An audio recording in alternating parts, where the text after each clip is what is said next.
Hello दोस्तों, कैसे आप सभी। आज हम इस वीडियो में बात करेंगे 1995 से लेकर के 2024 तक के क्वेश्चन, यानी पिछले एग्जामों में राजस्थान के अंदर जितने भी एग्जाम हुए हैं उन सभी एग्जामों में जो क्वेश्चन पूछे गए हैं, लगभग 30 साल के क्वेश्चन आपको एक वीडियो में मिलने वाले हैं और सभी लेवल के क्वेश्चन है वो मिलने वाले हैं। तो इस वीडियो को आप लास्ट तक जरूर देखना। आज का पहला क्वेश्चन है, वह कौन सी परियोजना है जिसमें सिंचाई केवल स्प्रिंकल या फव्वारा सिंचाई पद्धति से ही करने का प्रावधान रखा है। ठीक है, ऐसी कौन सी परियोजना है जिसमें केवल फव्वारा सिंचाई पद्धति ही अनिवार्य है। तो एक नंबर पर है नर्मदा नहर परियोजना, 2 नंबर इंदिरा गांधी नहर परियोजना, 3 नंबर गंगा नहर परियोजना और 4 नंबर पर है माही बजाज सागर परियोजना।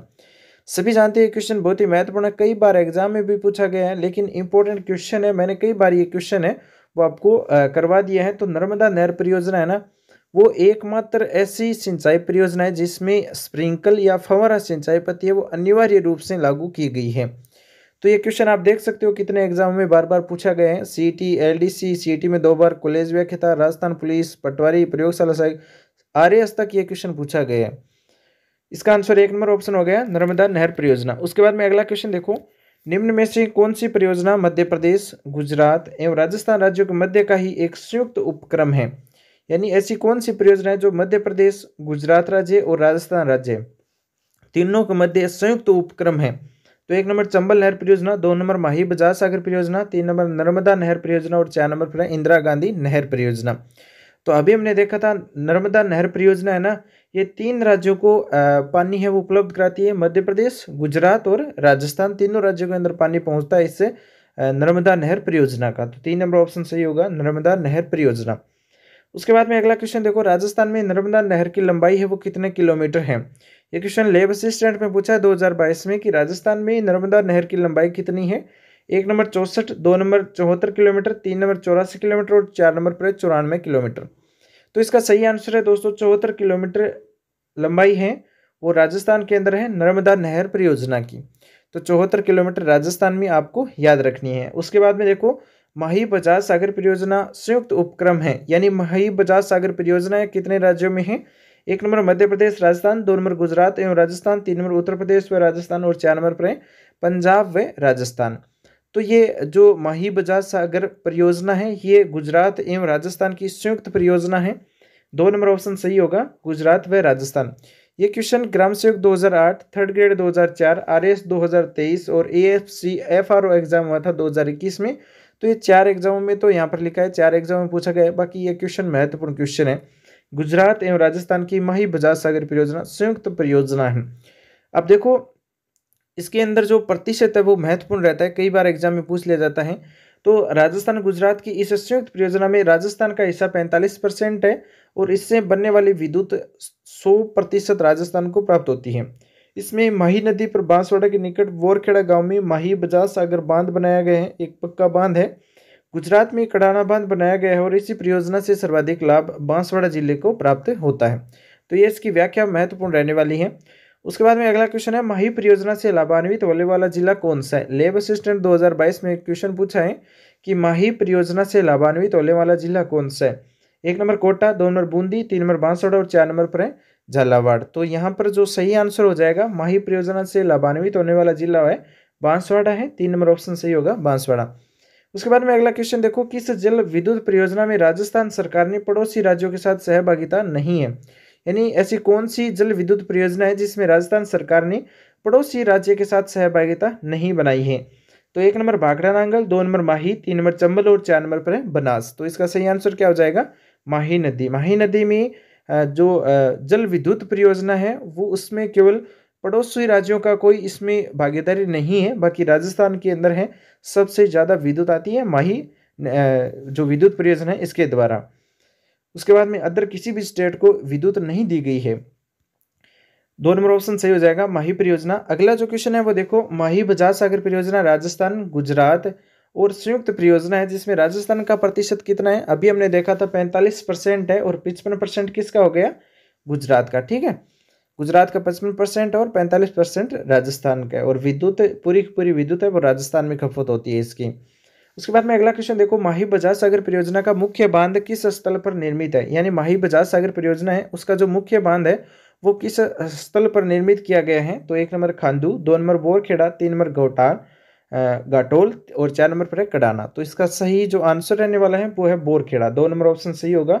माही बजाज सागर परियोजना का जो मुख्य बांध है ना वो बोरखेड़ा में स्थित है और निर्मित किया गया है बोरखेड़ा में। उसके बाद में अगला जो क्वेश्चन है वो देखो, निम्नलिखित में से राजस्थान की कौन सी विद्युत परियोजना राज्य के स्वयं की पूर्ण स्वामित्व वाली परियोजना है। तो राजस्थान की जो पूर्णतः विद्युत परियोजना है उसमें केवल जो हिस्सा है वो राजस्थान का ही है। पूरी की पूरी जो विद्युत उत्पन्न होती है माही परियोजना से वो राजस्थान को मिलती है। तो 3 नंबर पर दे रखा है माही, जो हमने कई बार देख लिया है। ठीक है, तो माही परियोजना सभी जो विद्युत उत्पादन होती है वो राजस्थान में खपत होती है। अगला जो क्वेश्चन देखो, माही नदी के पानी का उपयोग बिजली और सिंचाई के विकास हेतु किए जाने के लिए राजस्थान और गुजरात की संयुक्त बहुउद्देशीय उद्यम परियोजना कौन सी है। यानी माही नदी के पानी का उपयोग बिजली और सिंचाई के विकास हेतु किए जाने के लिए राजस्थान और गुजरात की संयुक्त बहुउद्देशीय उद्यम परियोजना वो कौन सी है। तो माही बजाज सागर परियोजना है। ठीक है ना, माही बजाज सागर परियोजना है जो संयुक्त है राजस्थान और गुजरात की। ठीक है, तो 3 नंबर पर होगा माही बजाज सागर परियोजना। अगला जो क्वेश्चन देखो, महत्वपूर्ण क्वेश्चन है। ये क्वेश्चन कई बार एग्जाम में पूछा है। तो कागदी पिकअप किससे जल ग्रहण करता है, यानी कागदी पिकअप जो बांध बनाया गया है वो किससे जल ग्रहण करता है। तो 1 नंबर पर है गांधी सागर बांध, 2 नंबर माही बजाज सागर बांध, 3 नंबर जाखम बांध और 4 नंबर पर है जवाई बांध। तो इसका सही आंसर हो जाएगा माही बजाज सागर बांध। कागदी जो पिकअप बांध बनाया गया ना ये माही बजाज सागर बांध से जल ग्रहण करता है। 2 नंबर ऑप्शन सही होगा, माही बजाज सागर बांध। कागदी पिकअप बांध की बात करें तो ये बांसवाड़ा में है, जहाँ पर माही बजाज सागर बांध बनाया गया है। वहाँ से नहरें निकाली जा सकती है क्योंकि आसपास की ज़मीन उबड़ खाबड़ है, यहाँ सिर्फ विद्युत उत्पादन हो सकता है। और नहरों के लिए इससे आगे नीचे एक बांध कागदी पिकअप बांध है वो बनाया गया है। तो ये इसकी व्याख्या महत्वपूर्ण है। अगला जो क्वेश्चन है वो देखो, निम्न में से कौन सा जिला माही हाई लेवल केनाल शुद्ध पेयजल प्रोजेक्ट से प्रत्यक्ष रूप से संबंधित नहीं है। तो इनमें से कौन सा जिला है जो माही हाई लेवल कैनाल शुद्ध पेयजल प्रोजेक्ट है उसके प्रत्यक्ष रूप से संबंधित नहीं है। तो 1 number Rajsamand, 2 number Chittorgarh, 3 number Udaipur और 4 नंबर पर है डूंगरपुर। तो इसका सही आंसर हो जाएगा डूंगरपुर। 4 नंबर ऑप्शन इसका सही होगा, जो प्रत्यक्ष रूप से सम्मिलित नहीं है डूंगरपुर। बाकी राजसमंद, चित्तौड़गढ़, उदयपुर तीनों जिले इसके अंदर शामिल है, डूंगरपुर जिला वो शामिल नहीं है। उसके बाद में अगला क्वेश्चन देखो, राजस्थान के किस जिले में हेवेल्स इंडिया की फैक्ट्री स्थित है। हेवेल्स इंडिया की फैक्ट्री कहाँ पर है। सीटी एग्जाम 2023 में क्वेश्चन पूछा है कि राजस्थान के किस जिले में हेवेल्स इंडिया की फैक्ट्री है। तो 1 number Alwar, 2 number Ajmer, 3 number Kota और 4 नंबर पर है जयपुर। सही आंसर क्या होगा, अलवर। अलवर में है वो हेवेल्स इंडिया की फैक्ट्री है। 1 नंबर सही होगा अलवर जिले के अंदर। उसके बाद में अगला क्वेश्चन देखो, राजस्थान में footwear design and development institute कहाँ पर स्थापित किया गया है। सीटी एग्जाम 2023 में क्वेश्चन पूछा है, राजस्थान में footwear design and development institute कहाँ पर स्थापित किया गया है। 1 number Jaipur, 2 number Jodhpur, 3 number Bundi और 4 नंबर पर रहेगा कोटा। तो इसका सही आंसर क्या हो जाएगा, जोधपुर। राजस्थान में footwear design and development institute है वो जोधपुर जिले के अंदर है। 2 नंबर ऑप्शन इसका सही होने वाला है। उसके बाद में अगला क्वेश्चन देखो, लोको तथा कैरिज वर्कशॉप कहाँ अवस्थित है। ठीक है, लोको तथा कैरिज वर्कशॉप है ये कहाँ पर अवस्थित है। ये क्वेश्चन 2nd ग्रेड 2023 में शिफ्ट 2nd में पूछा है संस्कृत डिपार्टमेंट में। लोको तथा कैरिज वर्कशॉप है वो कहाँ पर है। 1 number Bharatpur, 2 number Alwar, 3 number Kota और 4 नंबर पर है अजमेर। तो इसका सही आंसर हो जाएगा 4 नंबर। अजमेर के अंदर लोको एंड कैरिज वर्कशॉप है स्थित है। 4 नंबर सही होगा अजमेर। अगला जो क्वेश्चन है वो है, निम्न में से कौन सा औद्योगिक क्षेत्र जोधपुर में स्थित नहीं है। इनमें से कौन सा उद्योग है जो जोधपुर में नहीं है। सीटी एग्जाम 5 फरवरी 2023 को शिफ्ट 1st में क्वेश्चन पूछा है कि कौन सा औद्योगिक क्षेत्र जोधपुर में स्थित नहीं है। 1 नंबर पाल शिल्प ग्राम, 2 number Boranada second, 3 number Napasar और 4 नंबर पर है मंडोर। तो नापासर ये बीकानेर में है। 3 नंबर ऑप्शन सही होगा। ये एक औद्योगिक क्षेत्र है नापासर, बीकानेर में है, जो जोधपुर में नहीं है। 3 नंबर ऑप्शन इसका सही हो जाएगा। उसके बाद में अगला क्वेश्चन देखो, राजस्थान में पार्ले बिस्किट फैक्ट्री कहाँ स्थित है। पार्ले बिस्किट की जो फैक्ट्री है वो राजस्थान में कहाँ पर है। सीटी एग्जाम 2023 में क्वेश्चन पूछा है। 1 number Bhilwara, 2 number Bharatpur, 3 number Neemrana और 4 नंबर पर है जयपुर। तो इसका सही आंसर क्या हो जाएगा, नीमराणा में। 3 नंबर ऑप्शन सही होगा। पार्ले बिस्किट की जो फैक्ट्री है वो नीमराणा में है। 3 नंबर ऑप्शन सही होगा। उसके बाद में सुमेलित करने वाला है, एक तरफ सोडियम सल्फेट दिया गया है, दूसरी तरफ डीडवाना दिया गया है। डीडवाना जो झील है उसमें सोडियम सल्फेट निकलता है।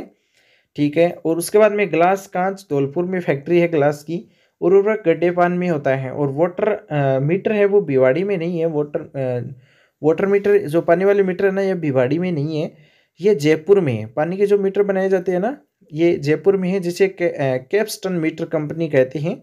वाटर मीटर भिवाड़ी अलवर में नहीं है, ये जयपुर में है।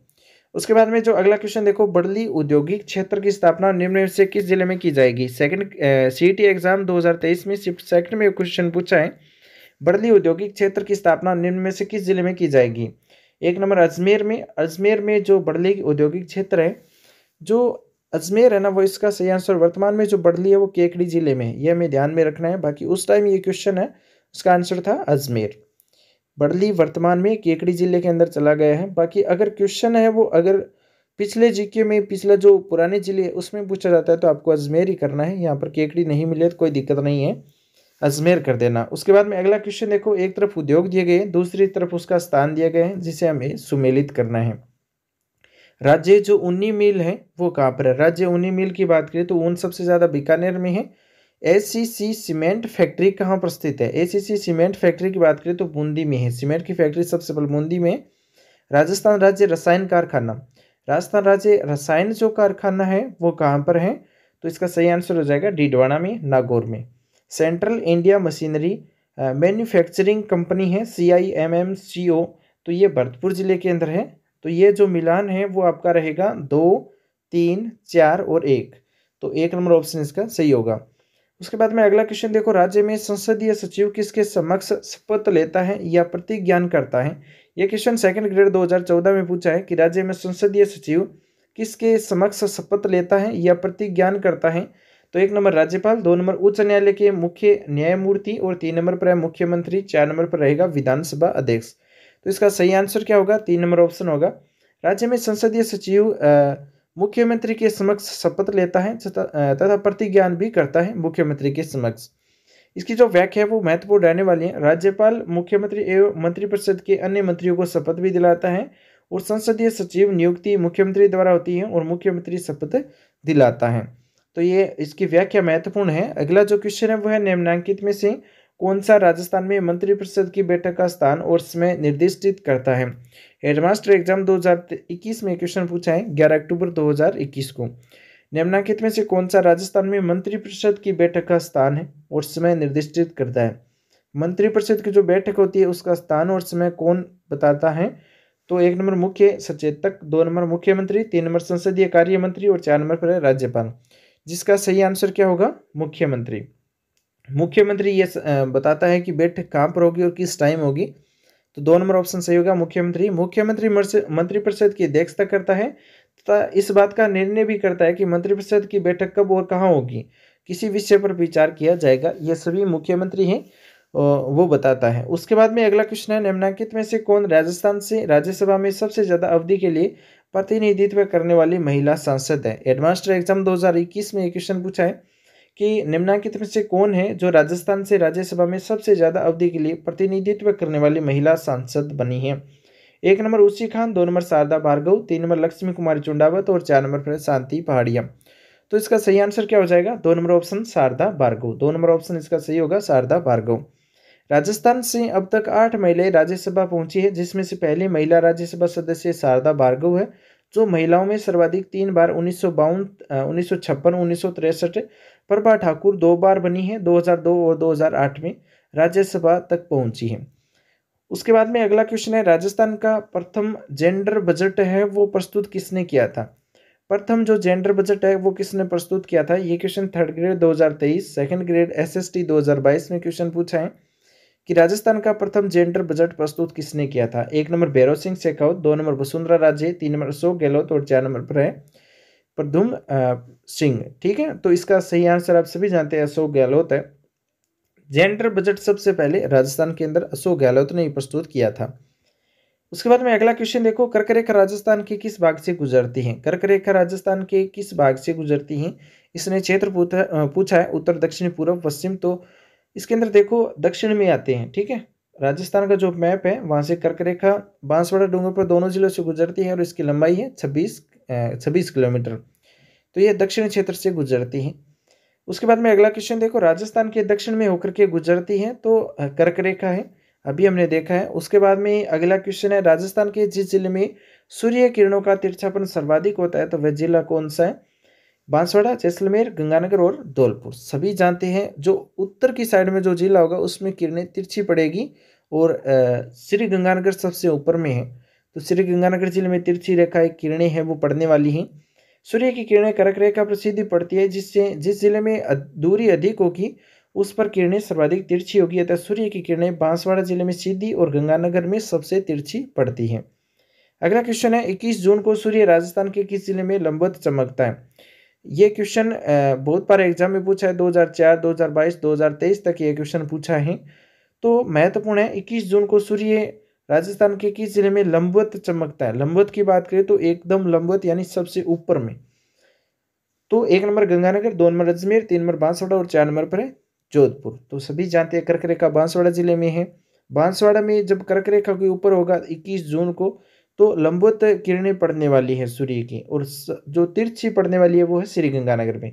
सर्वाधिक वर्षा वाला जो दूसरा जिला है बांसवाड़ा, बांसवाड़ा में सूर्य की सबसे सीधी किरणें पड़ती हैं। उसके बाद में अगला क्वेश्चन है किस जिले में सूर्य की किरणें सबसे पहले निकलती हैं? महत्वपूर्ण क्वेश्चन है, सबसे पहले सूर्य की किरणें किस जिले में निकलती हैं? 1 number Bharatpur, 2 number Dholpur, 3 number Kota और 4 नंबर पर है झालावाड़। तो इसका सही आंसर क्या हो जाएगा? धौलपुर। 2 नंबर ऑप्शन सही होगा। सर्वप्रथम सूर्योदय धौलपुर में होता है क्योंकि धौलपुर राजस्थान का सबसे पूर्वी जिला है, और सबसे बाद में सूर्योदय जैसलमेर में होता है क्योंकि ये राजस्थान का सबसे पश्चिमी जिला है और राजस्थान में पूर्व से पश्चिम में सूर्योदय होने में 35 मिनट 8 सेकंड का अंतर भी रहता है। ये महत्वपूर्ण है। अगला जो क्वेश्चन है, राजस्थान का किस राज्य के साथ सीमा विवाद चल रहा है? पटवारी एग्जाम 2011 में पूछा था कि ऐसा कौन सा राज्य है जिसका राजस्थान के साथ में विवाद चल रहा है सीमा का?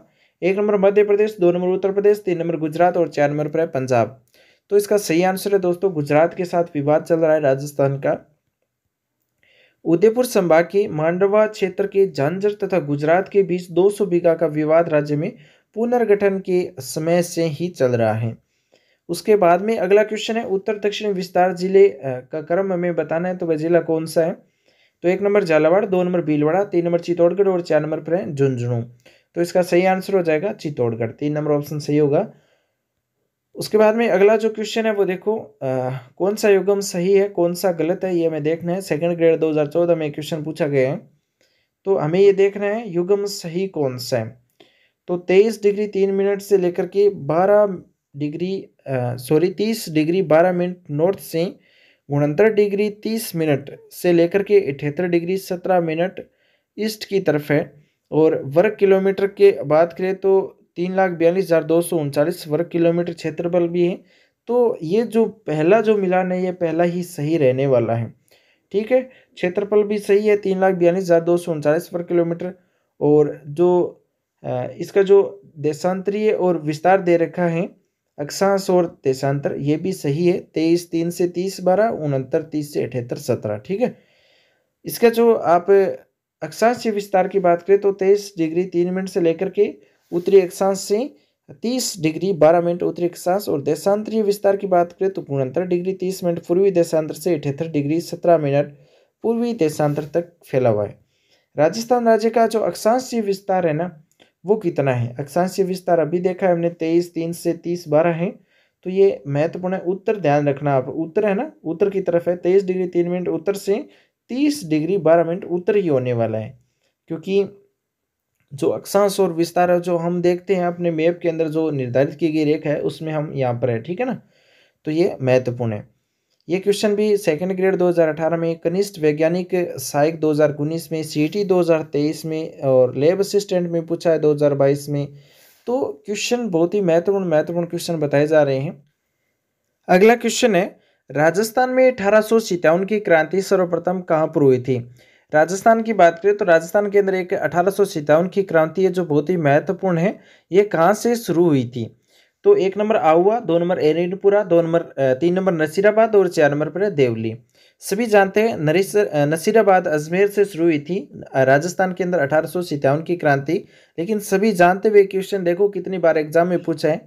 कनिष्ठ वैज्ञानिक सहायक परीक्षा 2019, कनिष्ठ अनुदेशक 2019, राजस्थान पुलिस 2006-7 2020 में, उसके बाद में PSI exam 2021, diploma 2020, third grade 2023, प्रवक्ता 2021, लेब असिस्टेंट 2022, और 2022 में ही 3rd ग्रेड पीटी एग्जाम में ये क्वेश्चन पूछा है।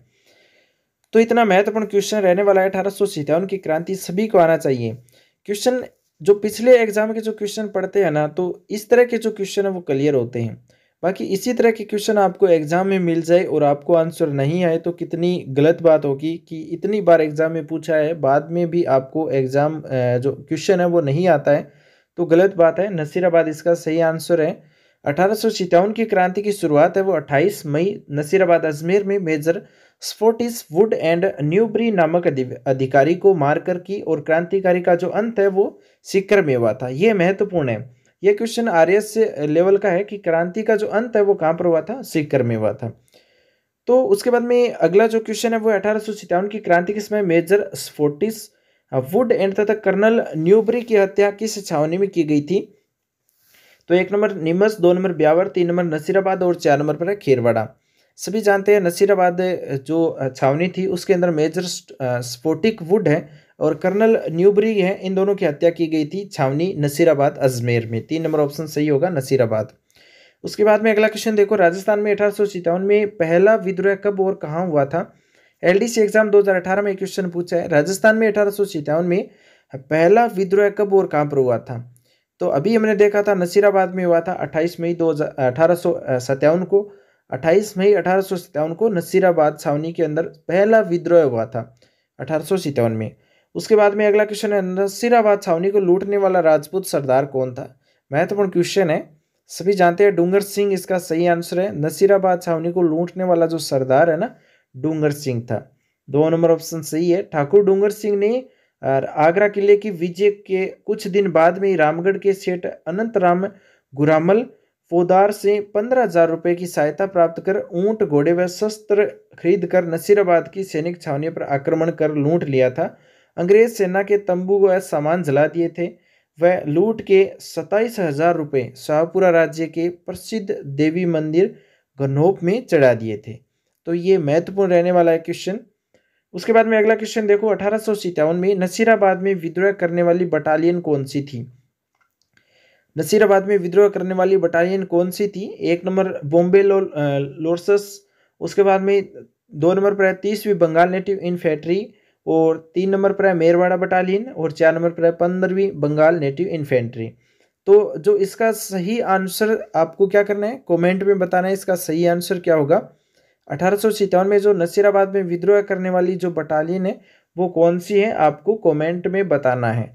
ये क्वेश्चन मैंने कई बार जो वीडियो है उसके अंदर बताया है, 2-3 वीडियो के अंदर बता दिया मैंने। ये क्वेश्चन बार बार रिपीट हो रहा है। 1857 में नसीराबाद में विद्रोह करने वाली बटालियन कौन सी थी? उसके बाद में अगला जो क्वेश्चन है वो देखो, महाराणा प्रताप ने अपनी नवीन राजधानी चावंड में कब स्थापित की थी? तो चावंड में नई राजधानी महाराणा प्रताप ने कब बनाई थी? 1 नंबर 1576 ईस्वी में, 2 नंबर 1582 में, 3 नंबर है 1585 ईस्वी में, 4 नंबर पर है 1594 ईस्वी में। तो इसका सही आंसर क्या हो जाएगा? 1585 ईस्वी में महाराणा प्रताप ने अपनी नवीन राजधानी चावंड में स्थापित की थी, 1585 ईस्वी में। 3 नंबर ऑप्शन इसका सही होगा। अगला क्वेश्चन है, चावंड महाराणा प्रताप की कितने वर्षों तक राजधानी रही थी? चावंड महाराणा प्रताप की कितने वर्षों तक राजधानी रही थी? तो 12 वर्षों तक रही थी। 3 नंबर ऑप्शन इसका सही होगा। उसके बाद में अगला क्वेश्चन है, हल्दीघाटी के युद्ध के पश्चात महाराणा प्रताप ने मुगलों के विरुद्ध कहाँ से प्रतिरोध जारी रखा था? हल्दीघाटी के युद्ध के पश्चात में महाराणा प्रताप ने है वो मुगलों के विरुद्ध कहाँ से मुगलों के विरुद्ध अपना जो विरुद्ध है वो प्रतिरोध जारी रखा था, ये क्वेश्चन है। तो सभी जानते हैं चावंड में इन्होंने राजधानी बनाई थी हल्दीघाटी के युद्ध के बाद में, और महाराणा प्रताप चावंड में ही रहते थे, ठीक है। तो वहां से ये मुगलों के साथ युद्ध करते रहते थे, ठीक है। तो चावंड इसकी राजधानी थी हल्दीघाटी युद्ध के बाद में, और मुगलों से ये प्रतिरोध चावंड से ही करते थे। 2 नंबर ऑप्शन सही होगा चावंड। उसके बाद में अगला क्वेश्चन है, टोडगढ़ रावली वन्यजीव अभ्यारण्य में स्थित दिवेर स्थल राजा से संबंधित है। तो दिवेर किससे संबंधित है? महाराणा प्रताप से संबंधित है। 3 नंबर ऑप्शन सही होगा। महाराणा प्रताप ने मेवाड़ की भूमि को मुक्त कराने का अभियान दिवेर से प्रारंभ किया, और दिवेर वर्तमान में राजसमंद जिले में उदयपुर अजमेर मार्ग पर स्थित है। यह मुगलों द्वारा इन घाटियों में स्थापित 4 थानों छावनियों यथा देवल डूंगरपुर की घाटियों में, देबारी उदयपुर में, तेसुरी पाली में और दिवेर ब्यावर की ओर में सर्वाधिक महत्वपूर्ण था। दिव्यर के शहीद होने का मुख्तार सम्राट अकबर का काका सरिया सुल्तान खान था। दिव्यर की जीत के बाद में महाराणा प्रताप ने चावंड में अपना निवास स्थान बना लिया था और मुगलों से वही प्रतिरोध जारी रखा। अगला क्वेश्चन है, महाराणा प्रताप ने कितने वर्षों तक शासन किया था? सभी जानते हैं 24 वर्षों तक शासन किया था। 2 नंबर ऑप्शन सही होगा। महाराणा प्रताप ने 1572 से लेकर के 1597 तक शासन किया। महाराणा प्रताप 28 फरवरी 1572 को मेवाड़ के शासक बने थे। 19 जनवरी 1597 को प्रताप धनुष की प्रत्यंचा चढ़ाते समय घायल हो जाने से 57 वर्ष की उम्र में 56 वर्ष 9 महीने की आयु में चावंड में देहांत हो गया। सलूम्बर जिले के बांडोली गांव में केजड़ बांध की पाल पर महाराणा प्रताप का दाह संस्कार हुआ, जहां उनकी छतरी और निर्माण अमर सिंह प्रथम द्वारा बनी हुई है। ठीक है, उसके बाद में अगला क्वेश्चन देखो, महाराणा प्रताप के हाथी का क्या नाम था? रीट के अंदर ये क्वेश्चन पूछा है 2018 में। जो महाराणा प्रताप है उसके हाथी का नाम था राम प्रसाद। हल्दीघाटी युद्ध में प्रमुख जो हाथी है उनका नाम एक साथ देख लो। महाराणा प्रताप के हाथी का नाम राम प्रसाद था, मान सिंह के हाथी का नाम मर्दाना था और अकबर के हाथी का नाम हवाई था। अन्य प्रसिद्ध हाथी लूणा, गजमुक्त, गजराज व रन मदार, खांडेराव, चक्रवाप था। ठीक है, ये हाथियों के नाम दिए गए हल्दीघाटी युद्ध में। उसके बाद में अगला क्वेश्चन है, हल्दीघाटी के युद्ध में मुगलों और महाराणा के सैनिकों के साथ दोनों पक्षों के जिन हाथियों ने बहुत वीरता दिखाई थी उनके नाम हमें बताना है। तो उनके नाम देखो, लूणा, रामप्रसाद और गजमुक्त और गजराज, ये महत्वपूर्ण है। ठीक है, लूणा, रामप्रसाद और गजमुक्त और गजराज ये हल्दीघाट के युद्ध में महाराणा के सैनिकों के साथ में ये हाथी थे, लूणा, रामप्रसाद, गजमुक्त और गजराज। उसके बाद में अगला क्वेश्चन है, गजराज एवं रनमदार हाथियों ने किस युद्ध में भाग लिया था? तो हल्दीघाटी युद्ध में भाग लिया था, ये हम देख रहे हैं बार बार से। अगला क्वेश्चन है, किस स्थान को हल्दीघाटी युद्ध के पश्चात महाराणा प्रताप ने सर्वाधिक समय के लिए राजधानी बनाया था? तो चावंड को बनाया था, बहुत बार बता दिया। सेकंड ग्रेड 2018 में पूछा है, सेकंड ग्रेड 1996 में पूछा है, 2022 में हाउस कीपर में पूछा है, ईओ एग्जाम 2007 में पूछा है। तो ये क्वेश्चन महत्वपूर्ण रहता है। चावंड सराड़ा तहसील सलूम्बर जिला हल्दीघाटी युद्ध के पश्चात प्रताप ने 1585 में अपने स्थायी जीवन का आरंभ चावंड चामुंडी नदी के पूर्वी किनारे से स्थित को मेवाड़ की नई राजधानी बनाया। उन्होंने चावंड को लूणा से विजय कर अपने अधीन किया। उनके जीवन काल में 12 वर्ष तक यह मेवाड़ की राजधानी रहा और उसने उत्तराधिकारी रही महाराणा अमर सिंह के राजकाज के प्रारंभिक 16 वर्ष 1613 तक चावंड में बीते। चावंड 28 साल मेवाड़ की राजधानी भी रही है। उसके बाद में अगला क्वेश्चन देखो, चांदबावड़ी अबानेरी किस जिले में है? चांदबावड़ी अबानेरी किस जिले में है? सेकंड ग्रेड 2011, कांस्टेबल 2007, प्रयोगशाला 2019 में और 2019 में जो कनिष्ठ वैज्ञानिक वाला एग्जाम था, जेल प्रेरी 2018, जैन एग्जाम 2020, सभी एग्जाम में पूछा है चांदबावड़ी कहाँ पर है? चांदबावड़ी अबानेरी दौसा में है। ठीक है, 1 नंबर ऑप्शन सही होगा, दौसा।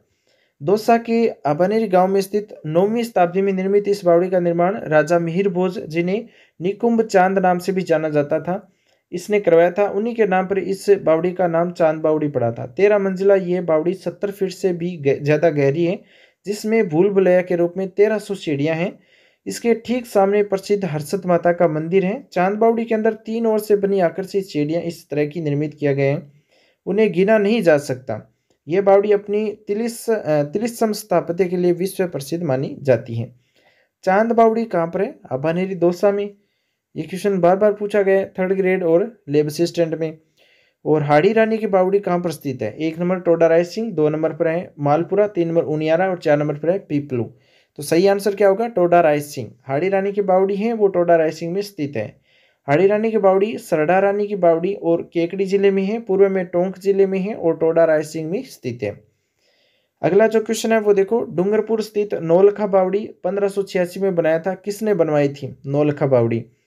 1 नंबर प्रेमल देवी, 2 नंबर कर्णावती, 3 नंबर लाई कंवर और 4 नंबर पर है लाड कंवर और 4 नंबर पर है उत्तम दे। ठीक है, तो इसका सही आंसर आप सभी जानते हैं, जो प्रेमल देवी है डूंगरपुर में नौलखा बावड़ी का निर्माण कराया था 1586 में। महत्वपूर्ण क्वेश्चन है, कई बार एग्जाम में पूछा है। इसका निर्माण है वो महाराव आस्करण की रानी प्रेमल देवी ने 1586 में करवाया था।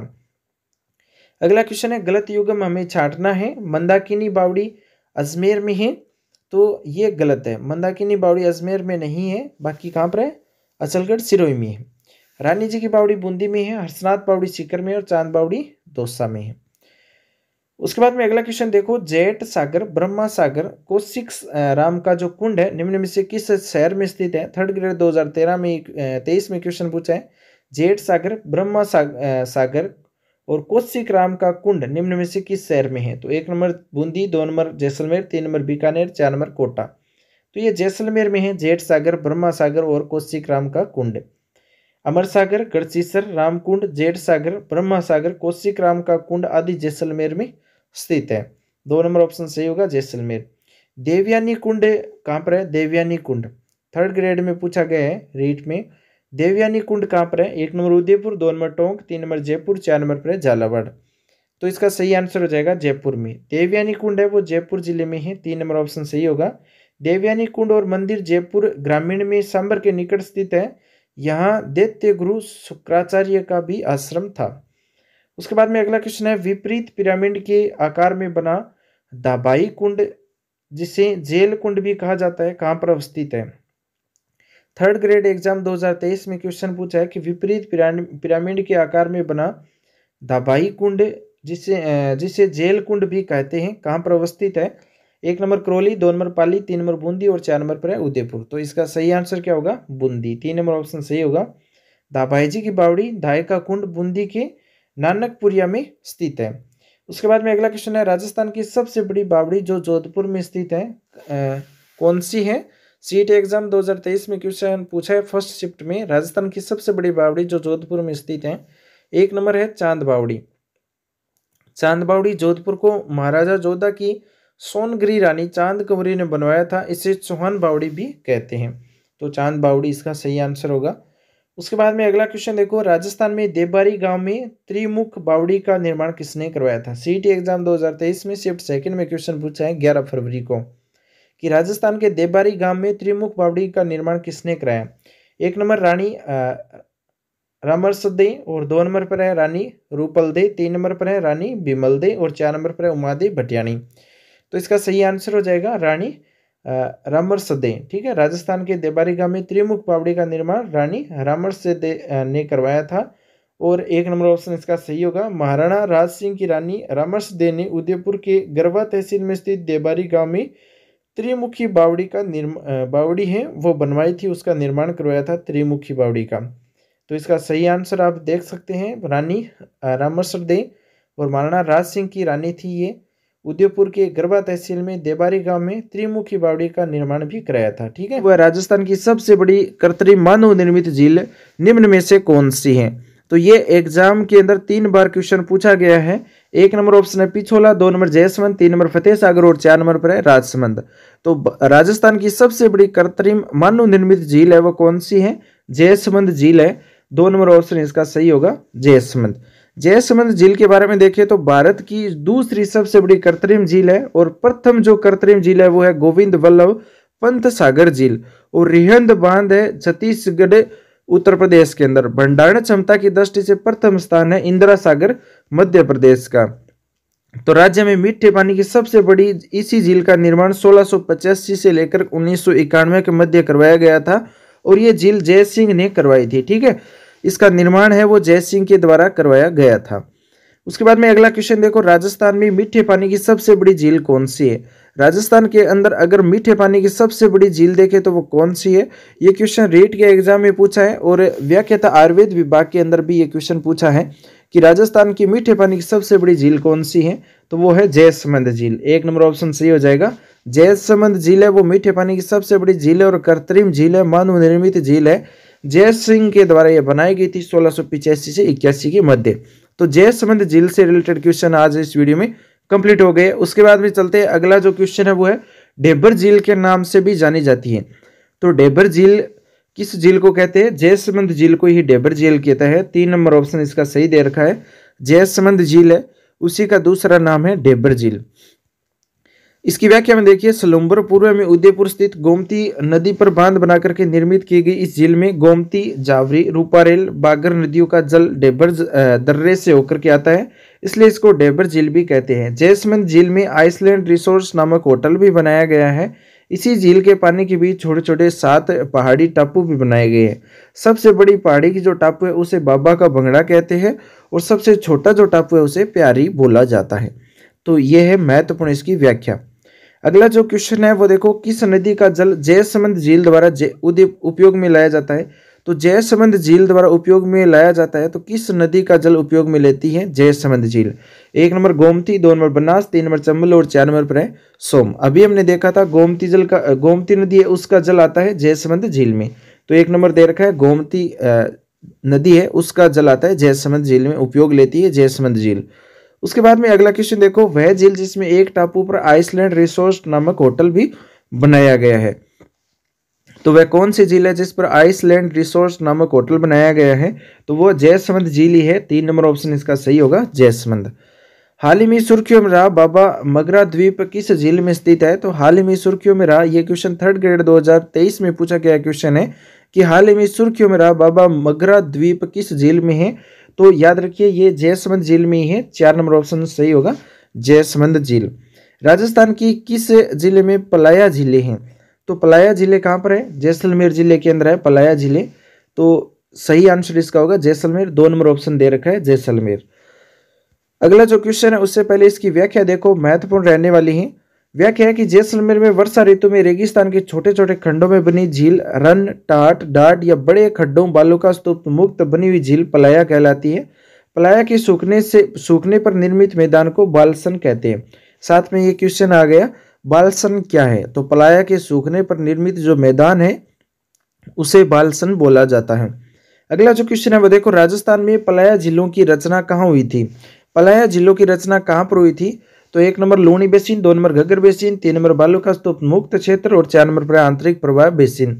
तो बालू का स्तूप जो मुक्त क्षेत्र है, जो रेगिस्तान है, वहां पर पलाया झीलों की रचना हुई थी। 3 नंबर ऑप्शन सही होगा, बालू का स्तूप मुक्त क्षेत्र। उसके बाद में अगला क्वेश्चन देखो, राजस्थान की किस प्रसिद्ध झील पर नटनी का चबूतरा निर्मित किया गया है। नटनी का चबूतरा किस झील पर बनाया गया है। तो 1 number Jaisamand, 2 number Pichola, 3 number नक्की झील और 4 नंबर पर है सांबर। तो इसका सही आंसर हो जाएगा पिछोला झील जो उदयपुर में है उसके ऊपर नटनी का चबूतरा निर्मित किया गया है। अब देखेंगे पिछोला झील से रिलेटेड महत्वपूर्ण व्याख्या। पिछोला झील का निर्माण 14वीं शताब्दी में हुआ था। यह क्वेश्चन पूछा है किस शताब्दी में हुआ था पिछोला झील का निर्माण। तो ये 14वीं शताब्दी के अंदर हुआ था और महाराणा लाखा ने इसका निर्माण करवाया था। और एक बंजारे का नाम है छितरमल बंजारा था, अपने बैल की समृद्धि में करवाया था इसका निर्माण। महाराजा उदय सिंह ने जब उदयपुर बसाया था उस टाइम इस झील की पाल को पक्का बनवाया गया था। इसमें सीसारमा बुजड़ा नदी आकर के गिरती है, 2 नदियां आकर के गिरती है, एक तो सीसारमा एक है बुजड़ा नदी। पिछोला झील में बिजोरी नामक स्थान पर नटनी या गलकी की समृद्धि में बना नटनी का जो चबूतरा है वो प्रसिद्ध है। तो यहाँ से क्वेश्चन बनेगा, जरूर बनेगा। अगला जो क्वेश्चन है वह है पिछोला झील का निर्माण किस शासक के काल में हुआ था। तो यह क्वेश्चन रीट के अंदर पूछा गया 2022 में। पिछोला झील का निर्माण किस शासक ने करवाया था।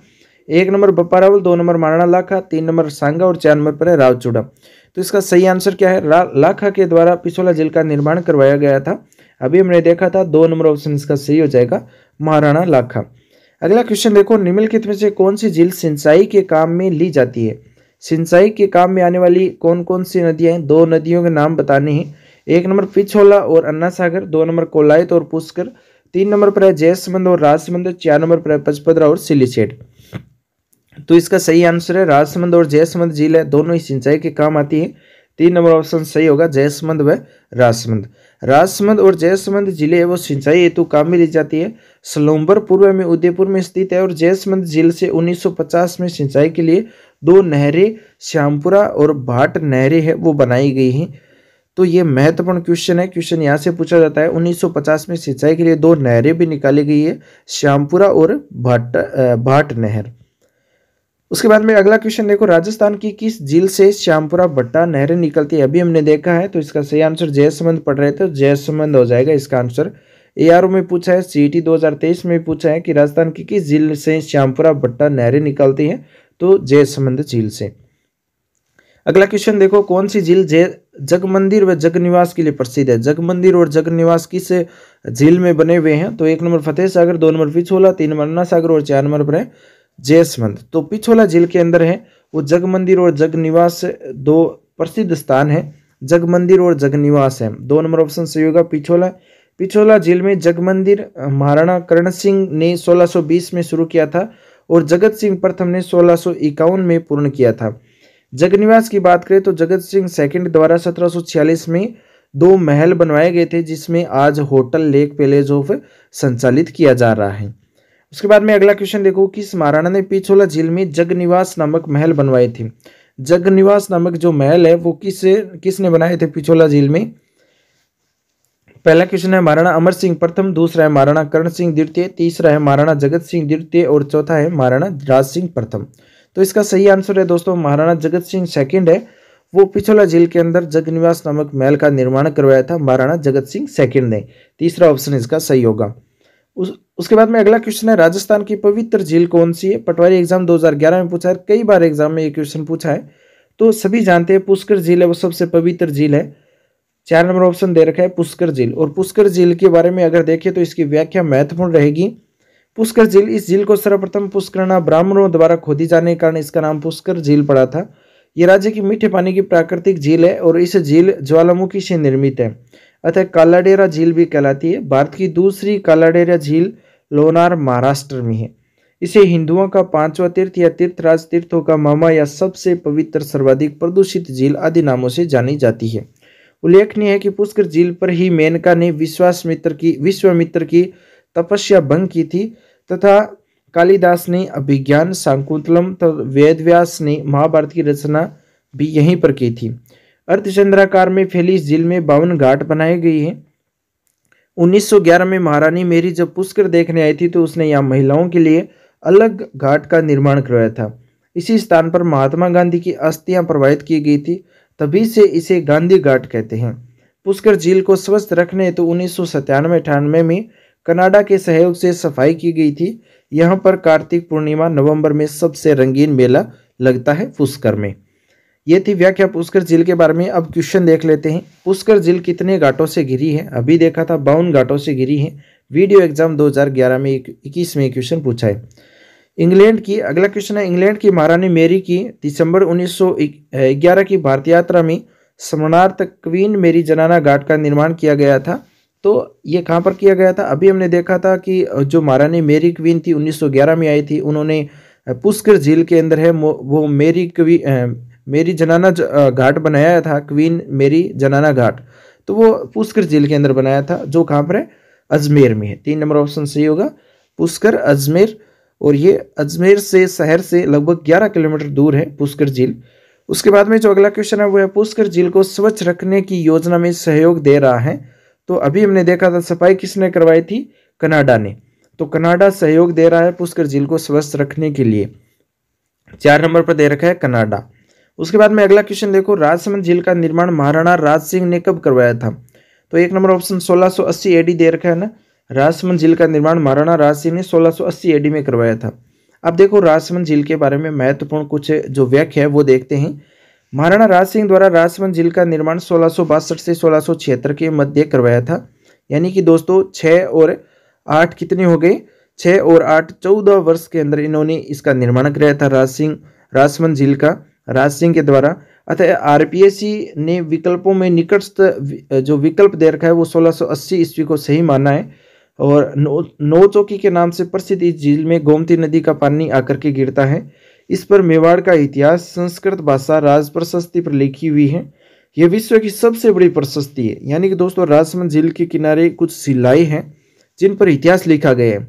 इस झील की 9 चौकी पाल की ताकों में 25 काले पत्थर की बड़ी बड़ी शिलाओं का उत्कीर्ण है। 25 काले पत्थर की शिला है। 9 चौकी पाल में 9 ग्रहों के अनुरूप 9 के अंक का अद्भुत प्रयोग हुआ है। इसकी लंबाई 999 फीट, चौड़ाई 99 फीट है। प्रत्येक सीढ़ी 9 इंच और 9 इंच चौड़ी है। यह 9 चौकी राजस्थान की पुरातात्विक विभाग द्वारा संरक्षित भी की गई है।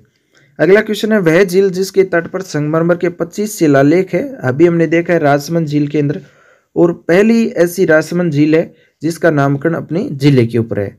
उसके बाद में अगला क्वेश्चन, 9 चौकी बांध स्थित है तो राजसमंद झील में ही है। व्याख्या के अंदर सब देख लिया हमने। तो ये क्वेश्चन सेकंड ग्रेड 2022 में पूछा है कि 9 चौकी बांध कहाँ पर है, तो राजसमंद झील में। 3 नंबर ऑप्शन दे रखा है राजसमंद। अगला क्वेश्चन है महिला बाग का जालरा स्थित है। महिला बाग का जालरा कहाँ पर स्थित है? गुलाब सागर झील जोधपुर में। गुलाब सागर झील जोधपुर में है महिला बाग का जालरा। 3 नंबर ऑप्शन सही होगा। गुलाब बाग का सागर है वो कहाँ पर है? झील जोधपुर में है। गुलाब सागर झील जोधपुर में है। अगला क्वेश्चन है उदय सागर झील में जल प्रवाहित करने वाली नदी कौन सी है? उदय सागर झील है, उसके अंदर जो जल लेकर के आती है वो नदी कौन सी है? सभी जानते हैं आयड़ नदी है, उसके बाद में ये बेडज बन जाती है। आयड़ नदी कहलाती है उदय सागर झील से पहले। जब आयड़ नदी उदय सागर झील के अंदर अपना पानी डालती है, उसके बाद में जो पानी निकलता है वह बेडज नदी के नाम से जाना जाता है। तो महत्वपूर्ण क्वेश्चन है, हमेशा यहाँ से क्वेश्चन पूछा जाता है आयड़ नदी, उदय सागर और बेडज नदी से। तो 3 नंबर पर दे रखा है आयड़। उदय सागर झील का निर्माण उदयपुर के संस्थापक महाराजा उदय सिंह ने 1559 से 1565 के मध्य करवाया। बेडज नदी उदय सागर झील में गिरने से पहले आयड़ नदी कहलाती है। तो ये महत्वपूर्ण है। उसके बाद में जो अगला क्वेश्चन है, राजस्थान की कौन सी झील में प्राप्त नील हरित शैवाल से N2 युक्त खाद प्राप्त होती है? सेकंड ग्रेड 2011 में पूछा है कि राजस्थान की कौन सी झील में प्राप्त नील हरित शैवाल से N2 युक्त खाद प्राप्त होती है? तो वो किस झील से होती है? 1 number Pachpadra, 2 number Sambhar, 3 number Sardar Samand और 4 नंबर पर है मोती झील। सभी जानते हैं मोती जो झील है, 4 नंबर ऑप्शन दे रखा है, जहां पर सबसे ज्यादा जो N2 युक्त खाद है वो प्राप्त होती है मोती झील से। रूपारेल नदी के जल को रोक करके इसका निर्माण करवाया और भरतपुर की लाइफ लाइन भी कहलाती है मोती झील। मोती झील कहाँ पर है? भरतपुर में है और भरतपुर की लाइफ लाइन भी कहलाती है। उसके बाद में अगला क्वेश्चन देखो, गेब सागर झील किस जिले में है? गेब सागर झील है वो किस जिले के अंदर है? तो सभी जानते हैं डूंगरपुर जिले में है गेब सागर झील। डूंगरपुर में स्थित महारावल गोपीनाथ द्वारा बनाई गई गेब सागर एडवर्ड सागर जो बांध है वो प्रसिद्ध पर्यटक स्थल है। गेब सागर के भीतर बना बादल महल, इसकी पाल पर महारावल पुंजराव द्वारा निर्मित गोवर्धन नाथ का विशाल मंदिर भी है, जिसके प्रांगण में बने 52 छोटे छोटे मंदिर स्वतः ही ध्यान आकर्षित करते हैं। उसके बाद में देखो सिलीशेड झील कहाँ पर स्थित है? तो सिलीशेड झील का नाम आते ही आपको अलवर कर देना है। और क्वेश्चन सेकंड ग्रेड 2010 में पूछा है सिलीशेड झील कहाँ पर है? अलवर में है। सिलीशेड झील है वो दिल्ली जयपुर राजमार्ग पर अलवर से 16 किलोमीटर दूर स्थित है। इस झील को राजस्थान का नंदकानन कहा जाता है। इस झील को वर्तमान में होटल लेक पैलेस में तब्दील कर दिया गया है। होटल लेक पैलेस बना दिया है, राजस्थान का नंदकानन कहते थे इसको। तो ये महत्वपूर्ण है सिलीशेड झील भी। अगला जो क्वेश्चन है वो देखो, फोय सागर झील कहाँ स्थित है? फोय सागर झील की बात करें तो दोस्तों अजमेर जिले के अंदर है फोय सागर झील। फोय सागर झील का निर्माण इंजीनियर फोय के निर्देशन में हुआ था, इसीलिए इसका नाम फोय सागर झील पड़ा है। यह झील अकाल राहत परियोजना के अंतर्गत अजमेर नगर परिषद द्वारा निर्मित की गई है। इस झील में बांडी नदी का जल एकत्रित होता है। उसके बाद में अगला क्वेश्चन देखो, किस झील का निर्माण 1891-92 के दौरान अकाल राहत कार्यों के तहत करवाया गया था? कौन सी झील है जिसका निर्माण 1891-92 के दौरान अकाल राहत कार्यों के तहत करवाया गया था? तो वो है फोय सागर झील। 3 नंबर ऑप्शन सही होगा। अगला जो क्वेश्चन है वो सेकंड ग्रेड थर्ड ग्रेड दोनों के अंदर पूछा है, कोलायत झील कहाँ पर स्थित है? बीकानेर में। याद रखिए कोलायत झील बीकानेर में है। कोलायत प्राकृतिक झील है। यहाँ कपिल मुनि के दर्शन के प्रणेता का मेला प्रतिवर्ष कार्तिक पूर्णिमा को बढ़ता है। इसे शुष्क मरुस्थल का सुंदर उद्यान के नाम से भी जाना जाता है। कोलायत मीठे पानी की झील है। उसके बाद में अगला क्वेश्चन है वो बहुत ही महत्वपूर्ण क्वेश्चन है, second grade 2017 LDC 2016 jail parade exam 2018 shift second में पूछा है, कौन सी झील लवणीय झील है? 1 number Didwana, 2 number Kolayat, 3 number Pachpadra और 4 नंबर पर है कावोत। ये पूछा गया है, लवणीय झील नहीं है वो हमें बताना है। डीडवाना खारे पानी की है, पचपदरा खारे पानी की है, कावोत ये भी खारे पानी की झील है, लेकिन कोलायत अभी हमने देखा था मीठे पानी की झील है। ऊपर जो व्याख्या है उसमें देखिए कोलायत मीठे पानी की झील है। 2 नंबर ऑप्शन इसका सही होगा। अगला क्वेश्चन है, पिछोला झील को वर्तमान में किस झील से जोड़ा गया है? तो पिछोला झील को वर्तमान में फतेह सागर झील से जोड़ा गया है। फतेह सागर झील की आधारशिला ड्यूक ऑफ कनौज के द्वारा रखी गई थी। इसका निर्माण महाराजा जयसिंह द्वारा कराया गया था। दिवाली गांव में स्थित होने के कारण इसे दिवाली तालाब भी कहा जाता है। और अतिवृष्टि से बांध क्षतिग्रस्त हो जाने के बाद महाराणा फतेह सिंह ने इसका पुनर्निर्माण करवाकर नया नाम अपने ही नाम पर रख दिया है। पिछोला झील और फतेह सागर झील को जोड़ने वाली तुंग झील को स्वरूप सागर कहा जाता है। उसके बाद में अगला क्वेश्चन देखो, अन्ना सागर झील का निर्माण किसने करवाया था? तो अन्ना सागर झील का निर्माण है वो अन्नाजी चौहान के द्वारा कराया गया था। अजमेर में अन्ना सागर झील का निर्माण अन्नाजी चौहान के द्वारा कराया गया था। ये क्वेश्चन वन रक्षक, वनपाल और राजस्थान पुलिस के अंदर पूछा गया है। उसके बाद में इसकी व्याख्या अन्ना सागर झील की महत्वपूर्ण रहती है हमेशा के लिए ही। अन्ना सागर झील का निर्माण पृथ्वीराज चौहान पितामह अर्णोराज अन्नाजी ने 1135, याद रखिए 1135 में करवाया था, और आसपास अजमेर की 2 पहाड़ियां नागपाड़ और तारागढ़ के मध्य करवाया था, जिसका निर्माण तुर्कों की सेना के संहार के बाद में जो खून से रंगी धरती है उसे साफ करने के लिए अर्णोराज ने चंद्रा नदी के जल को रोक करके करवाया था। अन्ना सागर झील में लूनी की सहायक नदियां बांडी का पानी भी आता है, जिसका उद्गम स्थल हेमावास पाली से ही। मुगल सम्राट शाहजहां ने झील के किनारे संगमरमर की 5 बारहदरी का निर्माण भी करवाया है। अगला क्वेश्चन है, अजमेर की अन्ना सागर झील में किस नदी का पानी आता है? तो अजमेर की अन्ना सागर झील में बांडी जो नदी है उसका पानी आता है। 1 नंबर ऑप्शन सही होगा। उसके बाद में अगला क्वेश्चन है, अन्ना सागर झील है वो स्थित है? तो अन्ना सागर झील अभी बताया था अजमेर में है। क्वेश्चन महत्वपूर्ण है। अगला क्वेश्चन है, सिरोही में स्थित राजस्थान की सबसे अधिक ऊंचाई पर स्थित झील टोडरोक व नंदरोक स्थित है? तो ये नक्की झील है। सिरोही में स्थित राजस्थान की सबसे अधिक ऊंचाई पर स्थित जो झील है वो है नक्की झील, जिसे जहाँ टोडरोक भी बना है और नंदरोक भी बना है। ये नाखूनों से खोद करके बनाई गई नक्की झील है। नक्की झील माउंट आबू में लगभग 1 किलोमीटर क्षेत्र में स्थित मीठे पानी की प्रसिद्ध विवर्तनिका झील है। यह राजस्थान की सबसे ऊंची झील है। एक किंवदंती के अनुसार इसका निर्माण देवताओं ने अपनी नाखूनों से खोद करके किया था। और टोडरोक नंदरोक नक्की झील के पश्चिमी तट के ऊपर स्थित पर्वत पर एक ऐसा विशाल शिलाखंड है जिसकी आकृति में मेंढक स्थित है और इसलिए इसे टोडरोक कहा जाता है। इसी शिलाखंड के पास एक घूंघट निकाले स्त्री की आकृति चट्टान है जिसे नंदरोक कहते हैं। पता चल गया आपको नंदरोक और टोडरोक क्यों कहते हैं? क्योंकि यहाँ पर कुछ आकृतियाँ पत्थरों से बनाई गई पर्वतों के द्वारा, जिसे एक तो लगती है जैसे मेंढक दिखाई दे रहा है तो उसे टोडरोक कहते हैं। एक जो पत्थर है वो दिखाई देता है कि एक घूंघट निकाले स्त्री खड़ी है, ठीक है, तो वह एक नंदरोक कहलाता है। तो ये महत्वपूर्ण है, क्वेश्चन यहाँ से ही पूछा जाता है। अगला जो क्वेश्चन है, नक्की झील कहाँ स्थित है? अभी हमने देखा था नक्की झील कहाँ पर है, माउंट आबू सिरोही में है। और क्वेश्चन देखिए कितनी बार पूछा है, ARO 2022, जेल परेड 2018, JN के एग्जाम 2020, लेब असिस्टेंट में 2022 में। तो महत्वपूर्ण क्वेश्चन है दोस्तों, कई बार हो सकता है इससे ज़्यादा भी क्वेश्चन पूछा गया है ये अलग अलग एग्जाम में, लेकिन माउंट आबू सिरोही याद रखिए, नक्की झील नाखूनों से खोद करके बनाई गई यही झील है वो। अगला जो क्वेश्चन है वो देखो, बाई तालाब झील कहाँ स्थित है? बाई तालाब झील है वो कहाँ पर स्थित है? तो मैं सीधा जो आंसर बता रहा हूँ, बांसवाड़ा में है। बाई तालाब झील कहाँ पर है? बांसवाड़ा में है। और बांसवाड़ा में तेजपुर गांव के पास स्थित बाई तालाब आनंद सागर महाराव जगमाल की ईडर वाली रानी लाच कुंवरी लासबाई ने बनवाया था। अगला क्वेश्चन है, आनंद सागर झील कहाँ स्थित है? आनंद सागर झील कहाँ पर है? तो ये बांसवाड़ा में है आनंद सागर झील। 2 नंबर ऑप्शन सही होगा। मैं डायरेक्ट इसका आंसर बता रहा हूँ, अगर ऑप्शन पढ़ेंगे तो काफ़ी टाइम लगेगा, लेकिन मैं सीधा इसका आंसर बता रहा हूँ, साथ में जो व्याख्या है वो भी आपको बता रहा हूँ ताकि अच्छे से समझ में आ जाए। अगला क्वेश्चन है, राजस्थान की निम्न झीलों में से कौन सी झील राष्ट्रीय झील संरक्षण कार्यक्रम NLCP के अंतर्गत नहीं आती है? तो NLCP यानी राष्ट्रीय झील संरक्षण कार्यक्रम के अंतर्गत नहीं आती है, तो वो कौन सी झील है? वो है स्वरूप सागर झील। 3 नंबर ऑप्शन दे रखा है स्वरूप सागर झील। राष्ट्रीय झील संरक्षण कार्यक्रम एवं वन पर्यावरण मंत्रालय भारत सरकार द्वारा जून 2001 से संचालित की जा रही है। इसी के तहत राज्य की 6 जिले यथार्थ है, जो फतेह सागर झील, फिछोला, मानसागर, अन्ना सागर, पुष्कर, नक्की झील को सम्मिलित किया गया है। 6 जिलों का ही संरक्षण होता है इस कार्यक्रम के तहत, एक तो फतेह सागर, फिछोला, मानसागर, अन्ना सागर, पुष्कर और नक्की झील का। उसके बाद में अगला क्वेश्चन देखो, राजस्थान की निम्नलिखित झीलों में से कौन सी राष्ट्रीय झील संरक्षण कार्यक्रम के अंतर्गत आती है? राष्ट्रीय झील संरक्षण कार्यक्रम के अंतर्गत कौन सी झील आती है? तो अभी जो देखा है नहीं आती है वो देखा है हमने, कोलायत है वो नहीं आती है इसके अंदर। अन्ना सागर थी, फिचोला थी, फतेह सागर थी, नक्की झील थी, लेकिन कोलायत है वो नहीं है, इसलिए ये राष्ट्रीय झील संरक्षण कार्यक्रम के अंतर्गत नहीं आती है और क्वेश्चन भी एग्जाम में पूछा गया है। उसके बाद में अगला क्वेश्चन देखो, राजस्थान की निम्नलिखित झीलों में से कौन सी झील राष्ट्रीय झील संरक्षण कार्यक्रम NLCP के अंतर्गत नहीं आती है? तो मानसागर, अन्ना सागर, पुष्कर आती है, लेकिन बजाज सागर नहीं आती है। बजाज सागर इसका सही आंसर है, जो राष्ट्रीय झील संरक्षण कार्यक्रम के अंतर्गत नहीं आती है। अगला क्वेश्चन देखो, राष्ट्रीय झील संरक्षण कार्यक्रम के अंतर्गत राजस्थान की निम्नलिखित में से कौन सी झील शामिल नहीं है? तो बार बार क्वेश्चन यही पूछा जाता है, तो एक साथ ही आप 6 जिले याद कर लो, उसके बाद में जो भी दिखे उसे राइट कर दो। तो यहाँ पर राजसमंद हो जाएगा, ठीक है, राजसमंद हो जाएगा।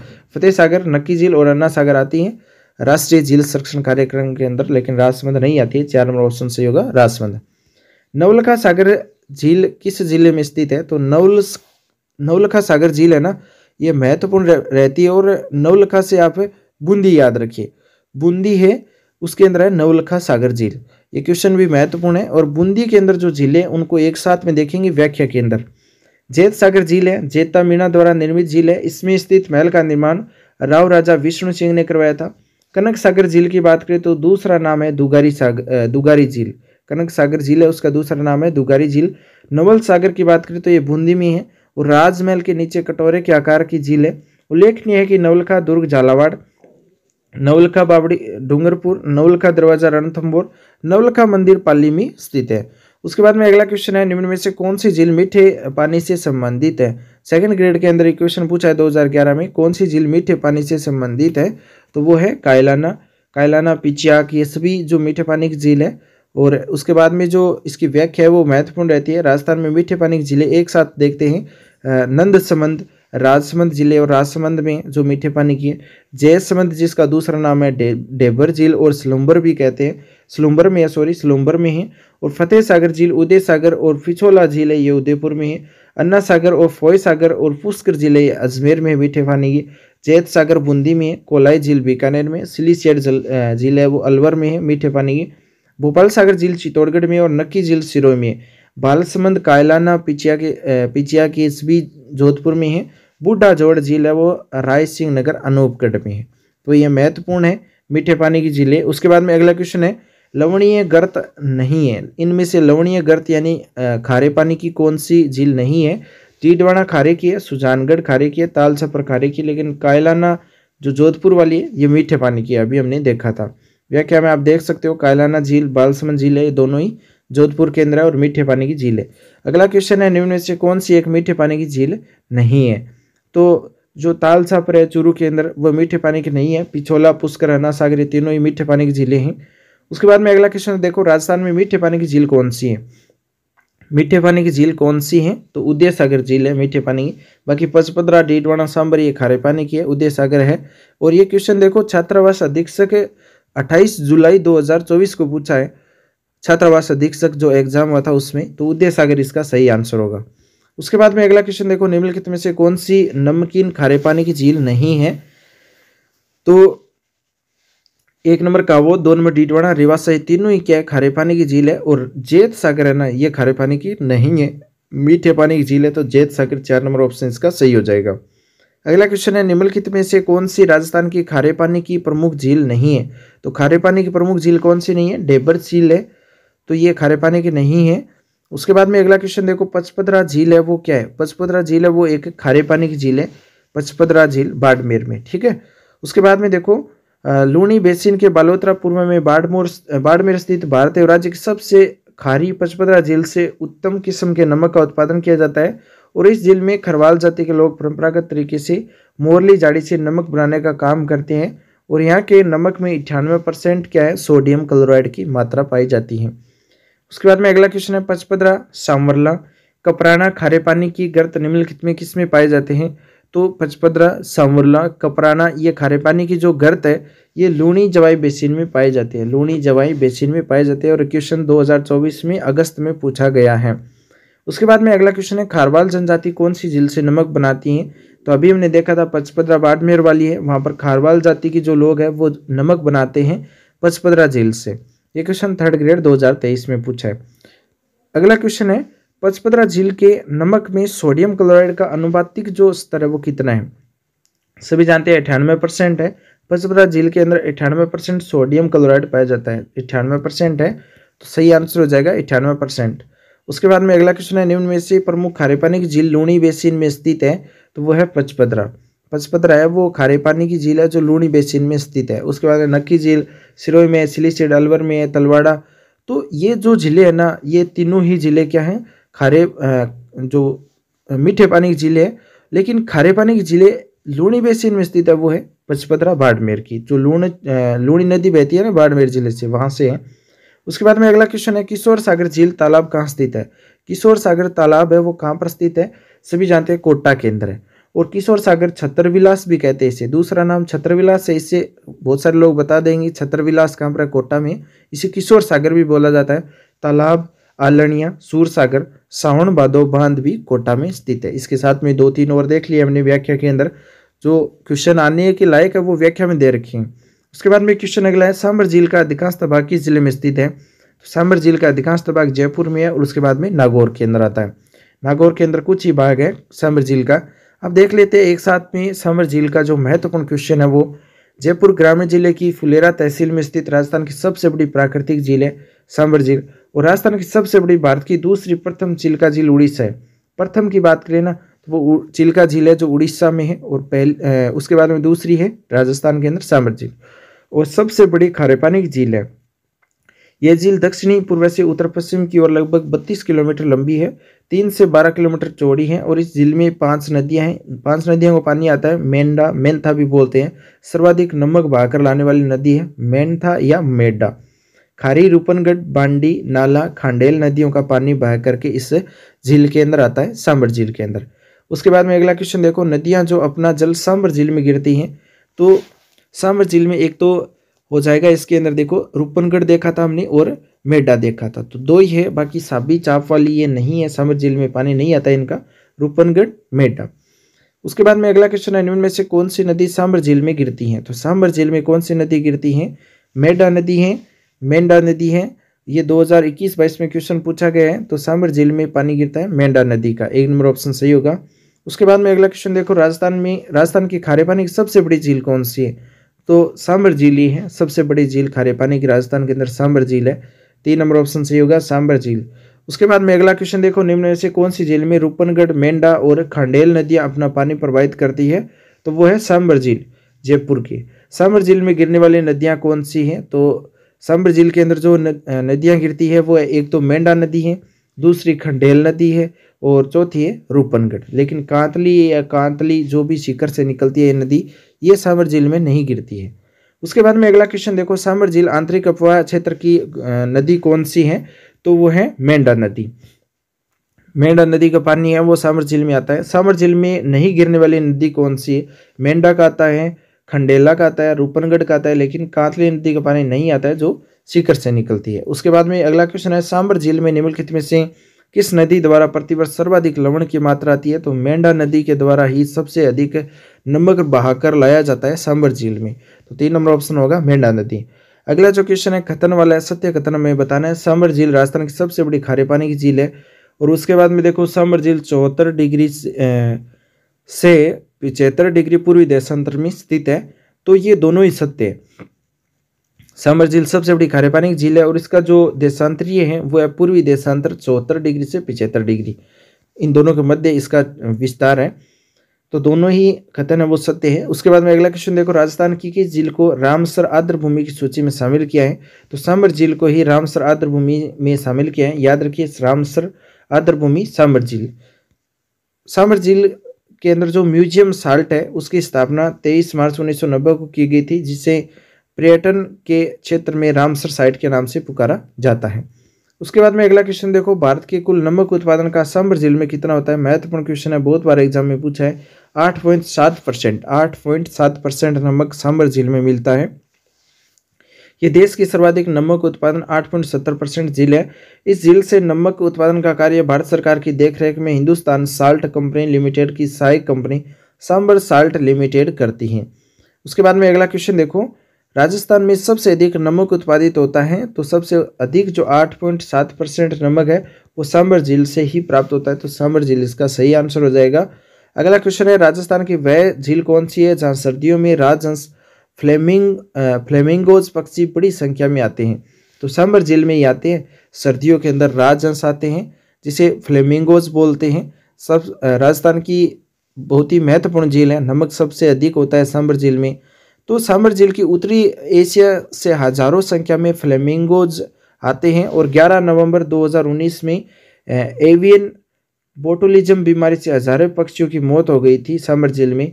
यहाँ एल्गी, शैवाल व बैक्टीरिया की विशेष प्रजातियां भी पाई जाती हैं। उसके बाद में अगला क्वेश्चन देखो, वर्ष 2019 में राजस्थान के निम्न में से कौन सी झील बड़ी तादाद में पक्षियों की मृत्यु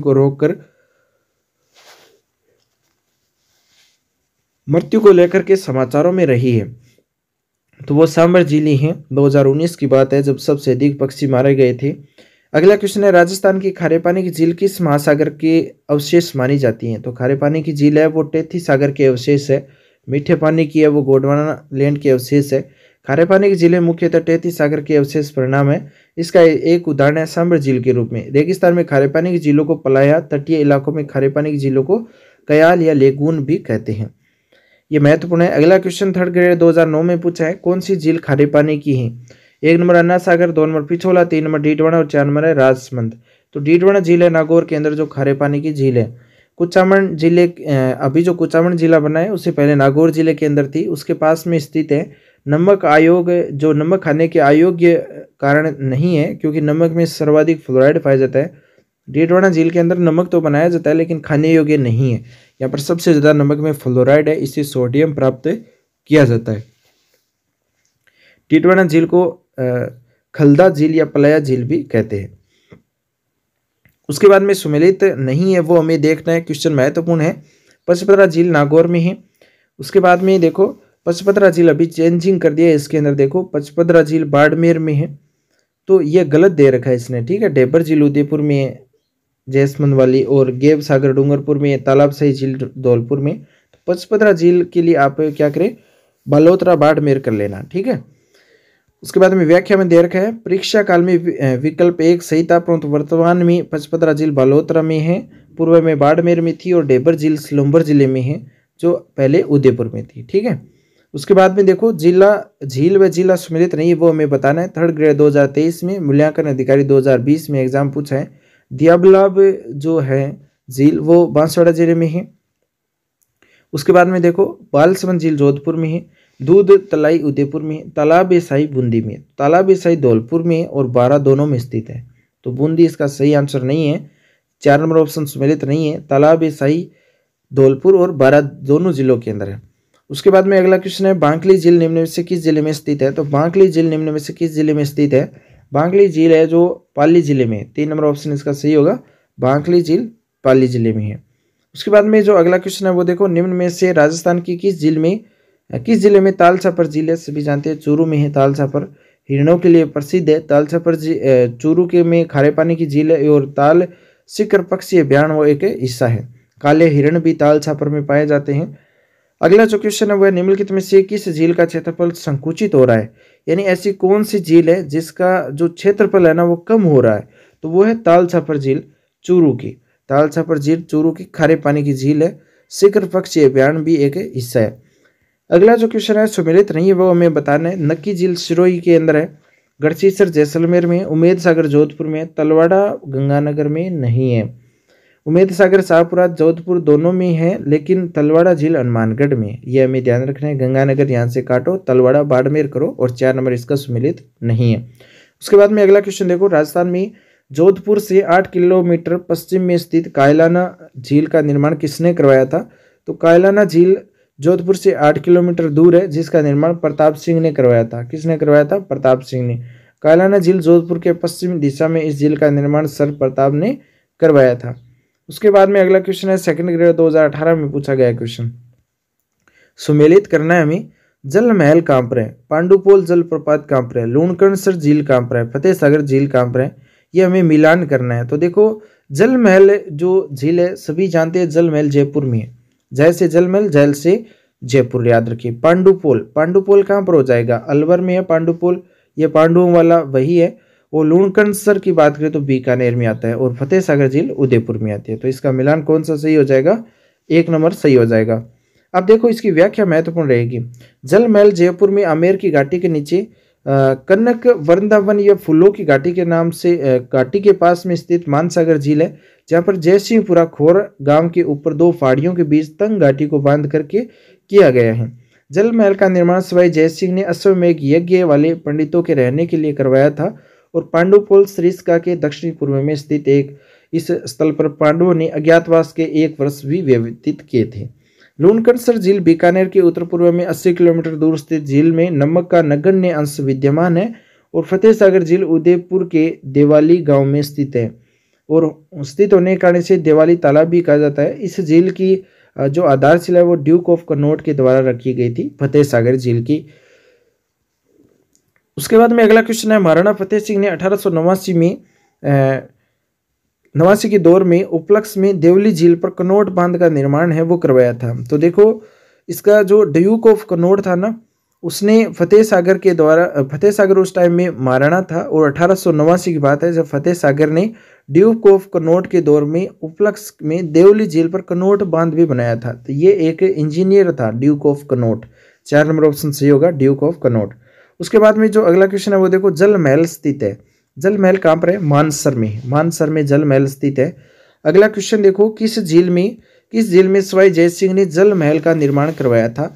तो मानसर। अभी देखा है 2 बार आ गया क्वेश्चन। ये देखो क्वेश्चन देखो, जल महल है ना, ये 2019-20 में पूछा है, 20 में पूछा है, लेकिन 19 जून 2024 को ये क्वेश्चन संग्रहालय अध्यक्ष में पूछा है कि सवाई जय सिंह ने जल महल का निर्माण कहाँ पर कराया था? तो मानसर में, मानसागर। ठीक है। उसके बाद में अगला क्वेश्चन है, बुझ झील राजस्थान के किस जिले में स्थित है? तो बुझ झील जैसलमेर में है। बुझ झील जैसलमेर के रूपसी गांव के पास बनी है, जिसमें कभी कभार काकनी नदी का पानी आकर के गिरता है। ठीक है। उसके बाद में अगला क्वेश्चन देखो, नागौर जिले में कौन सी झील स्थित नहीं है? सीटी एग्जाम 2023 में पूछा है कि नागौर जिले में कौन सी झील स्थित नहीं है? तो डीडवाना नागौर में है, डेगाना नागौर में, कुचामण नागौर में, रेवासा सीकर में। ठीक है, रेवासा सीकर में जो खारे पानी की झील है। उसके बाद में अगला क्वेश्चन सुमेलित नहीं है, सुमेलित करना है, सॉरी। नवलखा झील कहाँ पर है? नवलखा की बात आते ही आपको क्या कर देना है दोस्तों? बूंदी कर देना है, यानी बूंदी कर देना है। नवलखा तालसा पर चूरू में है और तालाब ए शाही और पचपदरा बाड़मेर में है। तो तालाब ए शाही कहाँ पर हो जाएगी? धौलपुर में हो जाएगी। तो ये इसका मिलान इस तरह से आपको करना है। इसका मिलान 1 नंबर पर दे रखा है 2, 4, 1, 3। उसके बाद में सुमेलित करने वाला क्वेश्चन है, एक तरफ जो झीलें दिए गए, दूसरी तरफ सागर दिए गए हैं, जो झील दी गई है, तो सुमेलित करना है। नवलखा, नवलखा कहाँ पर है? नवलखा बूंदी में है, नवलखा बूंदी में। तालाब शाही अभी हमने देखा था, तालाब शाही कहाँ पर हो जाएगा? नवलखा तो बूंदी में हो गया, तालाब शाही कहाँ पर देखा था? तालाब शाही जारजरीना वाला धौलपुर में है, कोलायत बीकानेर में है और गेव सागर डूंगरपुर में है। डूंगरपुर, एडवर्ड सागर, गेव सागर दोनों ही कहाँ पर है? डूंगरपुर में। उदयपुर में झीलों को जोड़ने वाले सेतु देखो, गोवर्धन सागर है वो पिछोला में। पिछोला में दूध तलाई अमरकुंड है। पिछोला में कुमारिया तालाब है।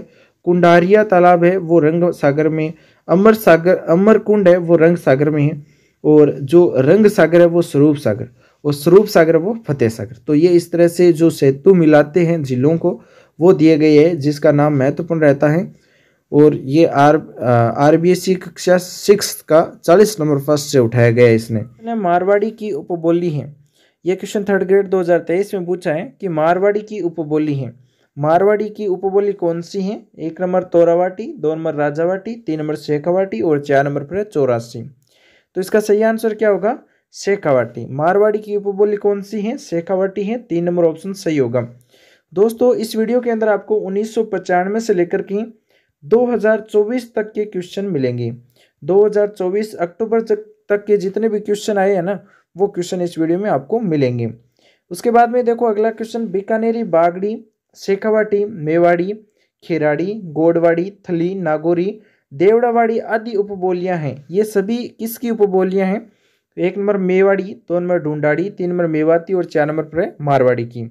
तो अभी हमने पिछले क्वेश्चन में ही देखा था कि शेखावटी है वो मारवाड़ी की उपबोली है।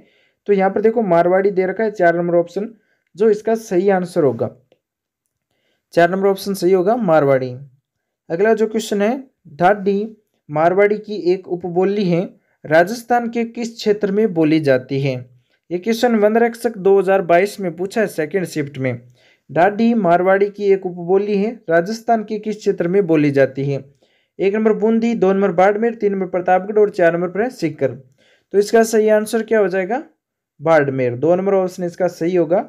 ये है वो बाड़मेर है, उस क्षेत्र की बोली है। ढाडी मारवाड़ी की एक उपबोली है। तो ये जो ढाडी बोली है ये मारवाड़ की है। ठीक है, 2 नंबर ऑप्शन सही हो जाएगा, बाड़मेर। उसके बाद में देखो अगला क्वेश्चन है, वो है सोरठा, छंद और मांड राग जिस बोली की शिल्पगत विशेषता है, तो वह कौन सी बोली है? सोरठा, छंद, मांड राग, ये किस बोली की शिल्पगत विशेषता है? तो 1 नंबर है मारवाड़ी, जो इसका सही आंसर है। ये मारवाड़ी की क्या है? शिल्पगत विशेषता है। सोरठा, छंद और मांडराग। तीनों ही क्या मारवाड़ी की एक शिल्पगत विशेषता है। एक नंबर ऑप्शन सही हो जाएगा। देखो इसकी व्याख्या, मारवाड़ी भाषा राजस्थान की मानक भाषा मानी जाती है, जिसकी प्रमुख विशेषता है भक्ति, नीति, श्रृंगार, वीर रस से युक्त अनुपम साहित्य भंडार, ओजपूर्ण विशिष्ट भाषा, छंदों में स्वर्ण छंद और रागों में मांड राग का श्रेष्ठतम प्रयोग है। तो ये इसकी व्याख्या महत्वपूर्ण है। अगला क्वेश्चन देखो, राजस्थानी भाषा एवं संस्कृति में डिंगल क्या है? डिंगल एक काव्य शैली है। ये क्या एक शैली है? डिंगल पिंगल दोनों ही क्या एक शैली है भाषा की। तो एक नंबर इसका सही आंसर हो जाएगा, काव्य की शैली है। डिंगल मारवाड़ी बोली की एक विशेष साहित्य शैली है और डिंगल वस्तुतः अपभ्रंश शैली का एक उन्नत रूप है। यह राजस्थानी या मरु भाषा की एक विशिष्ट साहित्य भगीमा शैली है और पिंगल का वास्तविक अर्थ होता है छंद शास्त्र। पिंगल एक मिश्रित भाषा है जो डिंगल से क्या है, अलग है। ठीक है। उसके बाद में जो देखो अगला क्वेश्चन है, मारवाड़ी बोली के साहित्य रूप को क्या कहा जाता है? जो मारवाड़ी बोली है उसका जो साहित्यिक रूप है ना, उसे क्या कहते हैं यार? ये क्वेश्चन रिसर्च का जो एग्जाम हुआ था 2024 में, उसमें पूछा गया क्वेश्चन है, अगस्त का क्वेश्चन है 2024 का। मारवाड़ी बोली के साहित्य रूप को क्या कहा जाता है? तो एक नंबर पिंगल, दो नंबर डिंगल, तीन नंबर अपभ्रंश और चार नंबर पर है व्रज। तो इसका सही आंसर है दोस्तों डिंगल। दो नंबर ऑप्शन इसका सही हो जाएगा, डिंगल। अगला क्वेश्चन है, पृथ्वीराज राठौड़ द्वारा रचित पुस्तक वेली कृष्ण रुक्मणी किस भाषा में लिखी गई है?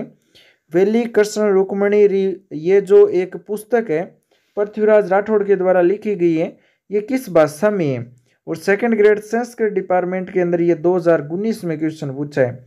पृथ्वीराज राठौड़ द्वारा रचित पुस्तक वेली कृष्ण रुक्मणी किस भाषा में रचित है? एक नंबर पिंगल, दो नंबर डिंगल, तीन नंबर मारवाड़ी और चार नंबर पर संस्कृत। तो इसका सही आंसर है दोस्तों डिंगल। डिंगल भाषा में लिखी गई है वेली कृष्ण रुक्मणी, ये डिंगल भाषा में लिखी गई है पृथ्वीराज राठौड़ के द्वारा। इसकी व्याख्या देखो महत्वपूर्ण है, वेली डिंगल साहित्य के छंद वेलियों गीत में लिखा हुआ 305 पद्यों का खंड काव्य है। इसमें श्री कृष्ण रुक्मणी विवाह की कथा सविस्तार वर्णित की गई है। दूसरा आडा ने इसे पांचवा वेद भी कहा है, यानी दूसरा आडा ने इसे पांचवा वेद भी कहा है। इसमें 305 पद्यों का खंड काव्य है, श्री कृष्ण रुक्मणी विवाह कथा है। तो ये चीजें हमें ध्यान रखनी है इसकी व्याख्या में। अगला क्वेश्चन देखो, कवि सूर्यमल मिश्र ने अपनी पुस्तक वीर सतसई किस भाषा में लिखी है? बहुत बार क्वेश्चन एग्जाम में पूछा है, कवि सूर्यमल मिश्र के द्वारा जो वीर सतसई लिखी गई है किस भाषा में है? एक नंबर है डिंगल, डिंगल भाषा में लिखा गया है वीर सतसई। जो किसने लिखा है? सूर्यमल मिश्र ने। सूर्यमल मिश्र का यह दूसरा ग्रंथ है वीर सतसई, जो रसात्मक दोहों से परिपूर्ण डिंगल की एक अनुपम कृति भी है। अगला जो क्वेश्चन देखो, दक्षिणी पूर्वी राजस्थान की बोली है, तो दक्षिणी पूर्वी जो राजस्थान है वहां की बोली कैसी है? मालवी बोली है। ठीक है, दो नंबर ऑप्शन सही होगा मालवी। अब देखो मालवी बोली कहाँ कहाँ बोली जाती है? कोटा, झालावाड़, चित्तौड़गढ़ आदि जिलों में बोली जाती है। और उपबोली है इसकी रतलामी, सोंदवाड़ी और निमाड़ी। मालवी एक कर्णप्रिय और कोमल भाषा है जिस पर कहीं कहीं मराठी का भी प्रभाव झलकता है। और इस बोली की कुछ विशेषताएं मारवाड़ी व ढूंढाड़ी बोली में पाई जाती हैं। इसकी सबसे बड़ी विशेषता संपूर्ण क्षेत्र में इसकी एक रूपता है, अर्थात मालवी में सर्वत्र एक सदृशता पाई जाती है। निमाड़ी को दक्षिणी राजस्थानी भी कहा जाता है। उसके बाद में अगला जो क्वेश्चन देखो, युग्म सम्मिलित नहीं है वो हमें बताना है। मेवाड़ी बोली है वो चित्तौड़ और भीलवाड़ा की है। ठीक है, उसके बाद में ढूंढाड़ी है वो है जयपुर की। मेवाती है अलवर की। मालवी बांसवाड़ा की नहीं है, बांसवाड़ा की नहीं है मालवी, तो दो नंबर ऑप्शन सम्मिलित नहीं है। उसके बाद में अगला क्वेश्चन देखो, रांगड़ी और निमाड़ी किस राजस्थानी बोली की उपबोली है? रांगड़ी और निमाड़ी, ये क्वेश्चन 2022 में तो 2 बार 3 बार पूछा गया क्वेश्चन है। वनरक्षक जैन में, रीट में 3 बार पूछा है 2022 में, ग्राम सेवक 2016 में, PSI 2021 में, वीडियो एग्जाम 2021 में सेकंड शिफ्ट में ये क्वेश्चन पूछा गया है। तो रांगड़ी और निमाड़ी किस राजस्थानी बोली की उपबोली है? एक नंबर पर है मालवी, मालवी की उपबोली है रांगड़ी और निमाड़ी। एक नंबर आपको याद रखना है मालवी। उसके बाद में अगला क्वेश्चन देखो, बोली जिला जिसमें हमें सुमेलित करना है। गोडवाड़ी जालौर में बोली जाती है, बागड़ी बांसवाड़ा में बोली जाती है, खेराड़ी भीलवाड़ा में बोली जाती है, निमाड़ी नागौर में नहीं बोली जाती है। तो ये सुमेलित नहीं है। 4 नंबर, तीनों ही सही है, 4 नंबर ऑप्शन इसका सही हो जाएगा। अगला क्वेश्चन देखो, राजस्थानी बोलियों में से किस पर गुजराती का मजबूत प्रभाव है? गुजराती जो भाषा है उसका प्रभाव कहाँ पर है? तो जो गुजरात के नज़दीक जो जिले है वहाँ पर देखेंगे, पहला है ढूंढाड़ी, 2 नंबर हाड़ौती, 3 नंबर मेवाती और 4 नंबर पर है बागड़ी। तो इसका सही आंसर क्या हो जाएगा? बागड़ी। बागड़ी भाषा के अंदर गुजराती भाषा भी बोली जाती है, कुछ उसके अंदर मजबूत प्रभाव दिखाई देता है बागड़ी में भी। उसके बाद में अगला क्वेश्चन देखो, मुड़िया लिपि के अक्षरों के आविष्कारकर्ता किसे कहा जाता है? यानी मुड़िया लिपि के अक्षरों के आविष्कारकर्ता किसे माना जाता है? 1 नंबर पर है टोडरमल, जिसे माना जाता है मुड़िया लिपि के अक्षरों के आविष्कारकर्ता, टोडरमल को। 1 नंबर ऑप्शन सही होगा, टोडरमल। महाजनी लिपि अथवा वाणियावाटी लिपि में बिना मात्रा वाले महाजनी शब्द मोड़कर लिखे जाते हैं, जिन्हें मुड़िया अक्षर कहते हैं। ऐसा माना जाता है कि इन मुड़िया अक्षरों के आविष्कारकर्ता मुगल सम्राट अकबर के अर्थ सचिव राजा टोडरमल थे। उसके बाद में अगला क्वेश्चन देखो, राजस्थानी भाषा में मुड़िया लिपि को और किस नाम से जाना जाता है? तो राजस्थानी भाषा में मुड़िया लिपि को है वो महाजनी नाम से भी जाना जाता है। मुड़िया लिपि को महाजनी नाम से भी जाना जाता है। 3 नंबर पर दे रखा है महाजनी। उसके बाद में अगला क्वेश्चन देखो, गोडवाड़ी बोली क्षेत्र है, गोडवाड़ी बोली का क्षेत्र कौन सा है? सेकंड ग्रेड सीईटी एग्जाम 2023 में भी एक पूछा है, सेकंड ग्रेड 2011 में पूछा है कि गोडवाड़ी बोली का क्षेत्र कौन सा है? तो जालोर है ना, वो गोडवाड़ी बोली का क्षेत्र है। गोडवाड़ी बोली जालोर जिले के आहोर तहसील के पूर्वी भाग से प्रारंभ होकर पाली है वहां पर बोली जाने वाली मारवाड़ी की उपबोली है, और बिसल देवरासो इस बोली की मुख्य रचना है। ठीक है।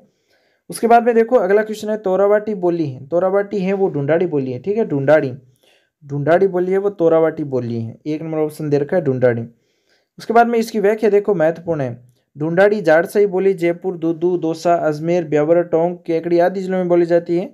दादू पंथ का अधिकांश साहित्य इसी भाषा में लिखा गया था। इस बोली की मुख्य पहचान सहायक क्रिया है, क्रिया के रूप में है वो 6 का अधिक प्रयोग होता है। ठीक है, जो ये बोली है ना ढूंढाड़ी, इसमें 6 का अधिक प्रयोग होता है, और इसे जयपुरी, झाड़साई और काई कुई बोली भी कहते हैं। और तोरावाटी, काठेड़ी, 84, सापुरा, नागरचोल, राजावाटी, किशनगढ़ी, जगरोती, अजमेरी, सिपाड़ी, हाड़ौती आदि इन प्रमुख उपबोलियां हैं।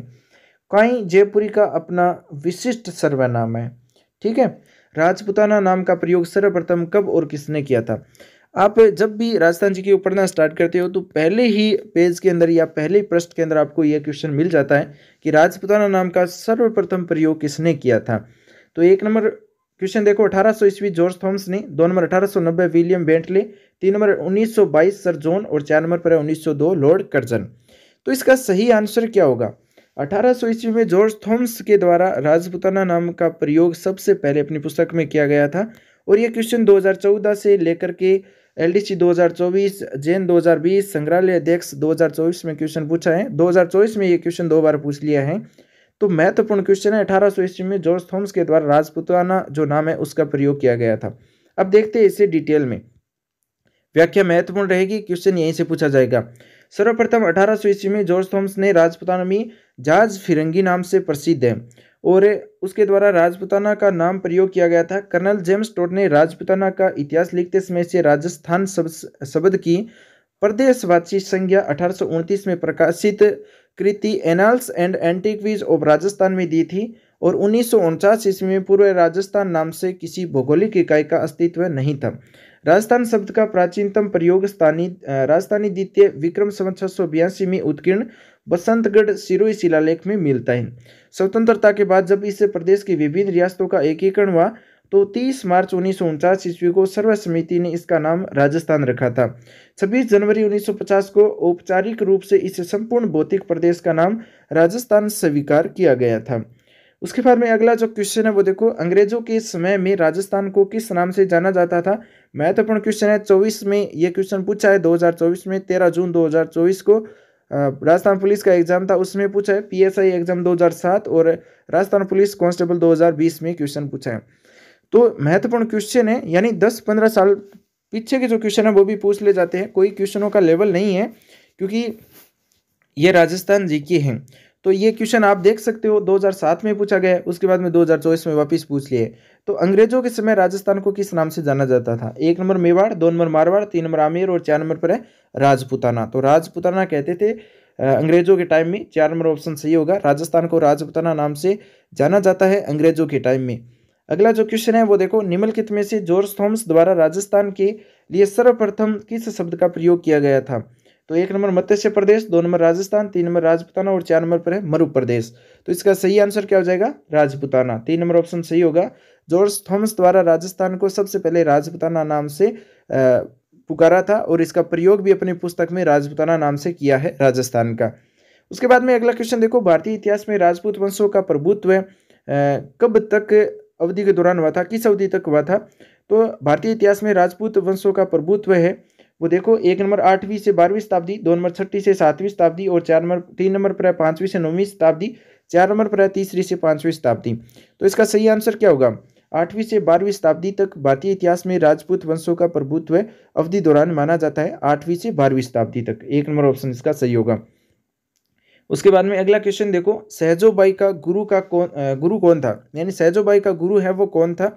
महत्वपूर्ण क्वेश्चन है, सीटी एग्जाम 2023 और पीटीआई एग्जाम 2018 में पूछा है कि सहजोबाई का गुरु कौन था? 1 number Laldas, 2 number Charandas, 3 number Ramcharan और 4 नंबर पर है कृपाराम। तो सही आंसर है चरणदास जी। चरणदास जी वो सहजोबाई के गुरु थे, चरणदास जी। 2 नंबर ऑप्शन सही होगा, चरणदास। उसके बाद में अगला क्वेश्चन देखो, हरनामा गांव किस संत से जुड़ा हुआ महत्वपूर्ण स्थल है? हरनामा गांव है वो किस संत से जुड़ा हुआ महत्वपूर्ण स्थल है? 1 number Meera, 2 number Ranabai, 3 number Lalgiri और 4 नंबर पर है सुंदरदास। तो इसका सही आंसर क्या हो जाएगा? रानाबाई। 2 नंबर ऑप्शन सही होगा। हरनामा गांव है वो रानाबाई संत से जुड़ा हुआ महत्वपूर्ण स्थल है।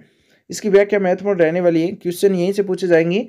रानाबाई डीडवाना कुचामन जिले के पूर्व नागौर जिले के पर्वतसर तहसील के हरनामा गांव से 1504 को इसका जाट किसान परिवार में जन्म हुआ था। रानाबाई निम्बाकाचार्य परशुराम के संपर्क में आकर कृष्ण भक्त को हो गई थी और वृंदावन मथुरा गई। वहां से वह गोपीनाथ की मूर्ति ला करके हरनावा में स्थापित की और राजस्थान की दूसरी मीरा या संत रानाबाई 66 वर्ष की उम्र में हरनावा गांव में फाल्गुन शुक्ल त्रयोदशी को 1570 में जीवित समाधि ली थी रानाबाई ने। उसके बाद में अगला क्वेश्चन देखो, राजस्थान की दूसरी मीरा संत रानाबाई का जन्म कहाँ हुआ था? अभी हमने देखा व्याख्या में, क्योंकि व्याख्या इसीलिए लिखी गई है कि महत्वपूर्ण है और क्वेश्चन 2022-23 में पूछा भी गया है। तो आप सभी जानते हैं, अभी देखा था हरनामा गांव में इनका जन्म हुआ था रानाबाई का। तो 4 नंबर ऑप्शन दे रखा है हरनामा। उसके बाद में अगला क्वेश्चन देखो, राजस्थान में वल्लभ संप्रदाय का प्रमुख धार्मिक स्थल कौन सा है? सेकंड ग्रेड 2011 में, जेल परेड एग्जाम 2018 में और जेल परेड में 2018 में क्वेश्चन 2 बार पूछा गया क्वेश्चन है। तो राजस्थान में वल्लभ संप्रदाय का प्रमुख धार्मिक स्थल कौन सा है? 1 number Kishangarh, 2 number Jaisamand, 3 number Nathdwara और 4 नंबर पर है उदयपुर। तो इसका सही आंसर क्या हो जाएगा? नाथद्वारा। 3 नंबर ऑप्शन सही होगा। वल्लभ संप्रदाय के प्रवर्तक है वल्लभाचार्य माने जाते हैं और इसकी प्रधान जो पीठ है वो राजसमंद जिले के नाथद्वारा में स्थित है। यहाँ भगवान कृष्ण के विविध स्वरूप की सेवा की जाती है और इस सेवापति में 7 प्रकार के दर्शन होते हैं। एक तो मंगला, ग्वाल, राजभोग, उत्थापन, भोग, आरती, शयन रूप में ऐसी ही सातरंगी ध्वजाएं हैं। वल्लभ संप्रदाय के मंदिर को हवेली एवं दर्शन की झांकी तथा ईश्वर की कृपा से पुष्टि कहा जाता है। वल्लभाचार्य के पुत्र उत्तराधिकारी विठलनाथ ने अष्टचाप कवि मंडली का गठन भी किया था। ये व्याख्या महत्वपूर्ण रहने वाली है। उसके बाद में अगला क्वेश्चन देखो, नाथद्वारा में किस संप्रदाय की प्रमुख पीठ है? ये क्वेश्चन महत्वपूर्ण है, कई बार एग्जाम में पूछा भी गया है कि नाथद्वारा में किस संप्रदाय की पीठ है। 1 नंबर जसनाती संप्रदाय, 2 नंबर बिश्नोई संप्रदाय, 3 नंबर वल्लभ संप्रदाय और 4 नंबर पर है प्रणामी संप्रदाय। तो इसका सही आंसर क्या हो जाएगा? वल्लभ संप्रदाय। 3 नंबर ऑप्शन इसका सही होगा। उसके बाद में अगला क्वेश्चन देखो, जहूर खान किस लोकवाद्य से संबंधित है? 2022 में क्वेश्चन पूछा है, जहूर खान किस लोकवाद्य से संबंधित है? तो 1 नंबर पर बपंक, 2 नंबर नड़, 3 नंबर अलगोजा और 4 नंबर पर है खड़ताल। तो इसका सही आंसर क्या हो जाएगा? बपंक से संबंधित है जहूर खान। 1 नंबर ऑप्शन सही होगा, बपंक। उसके बाद में अगला क्वेश्चन देखो, किस लोकवाद्य में महारत होने से साकार खान को 2022 में पद्म श्री से सम्मानित किया था? तो 1 नंबर पर है कमायचा, 2 नंबर सारंगी, 3 नंबर मोरचंग और 4 नंबर पर है खड़ताल। तो इनको कमायचा के लिए 2012 में पद्म श्री दिया गया था साकर खान को और ये क्वेश्चन 2020-19 में पूछा भी गया है। जो लोकवाद्य कमायचा वादक है कमल साकर खां, वो जैसलमेर निवासी है और मांगणियार जाति के प्रसिद्ध लोक कलाकार भी हैं।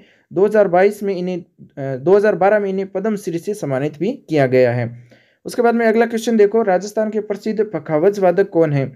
पखावज वादक कौन है राजस्थान के प्रसिद्ध? एक नंबर पंडित रामनारायण, दो नंबर पंडित पुरुषोत्तम दास, तीन नंबर है उस्ताद असदल अली खान और चार नंबर पर है उस्ताद हिदायत खान।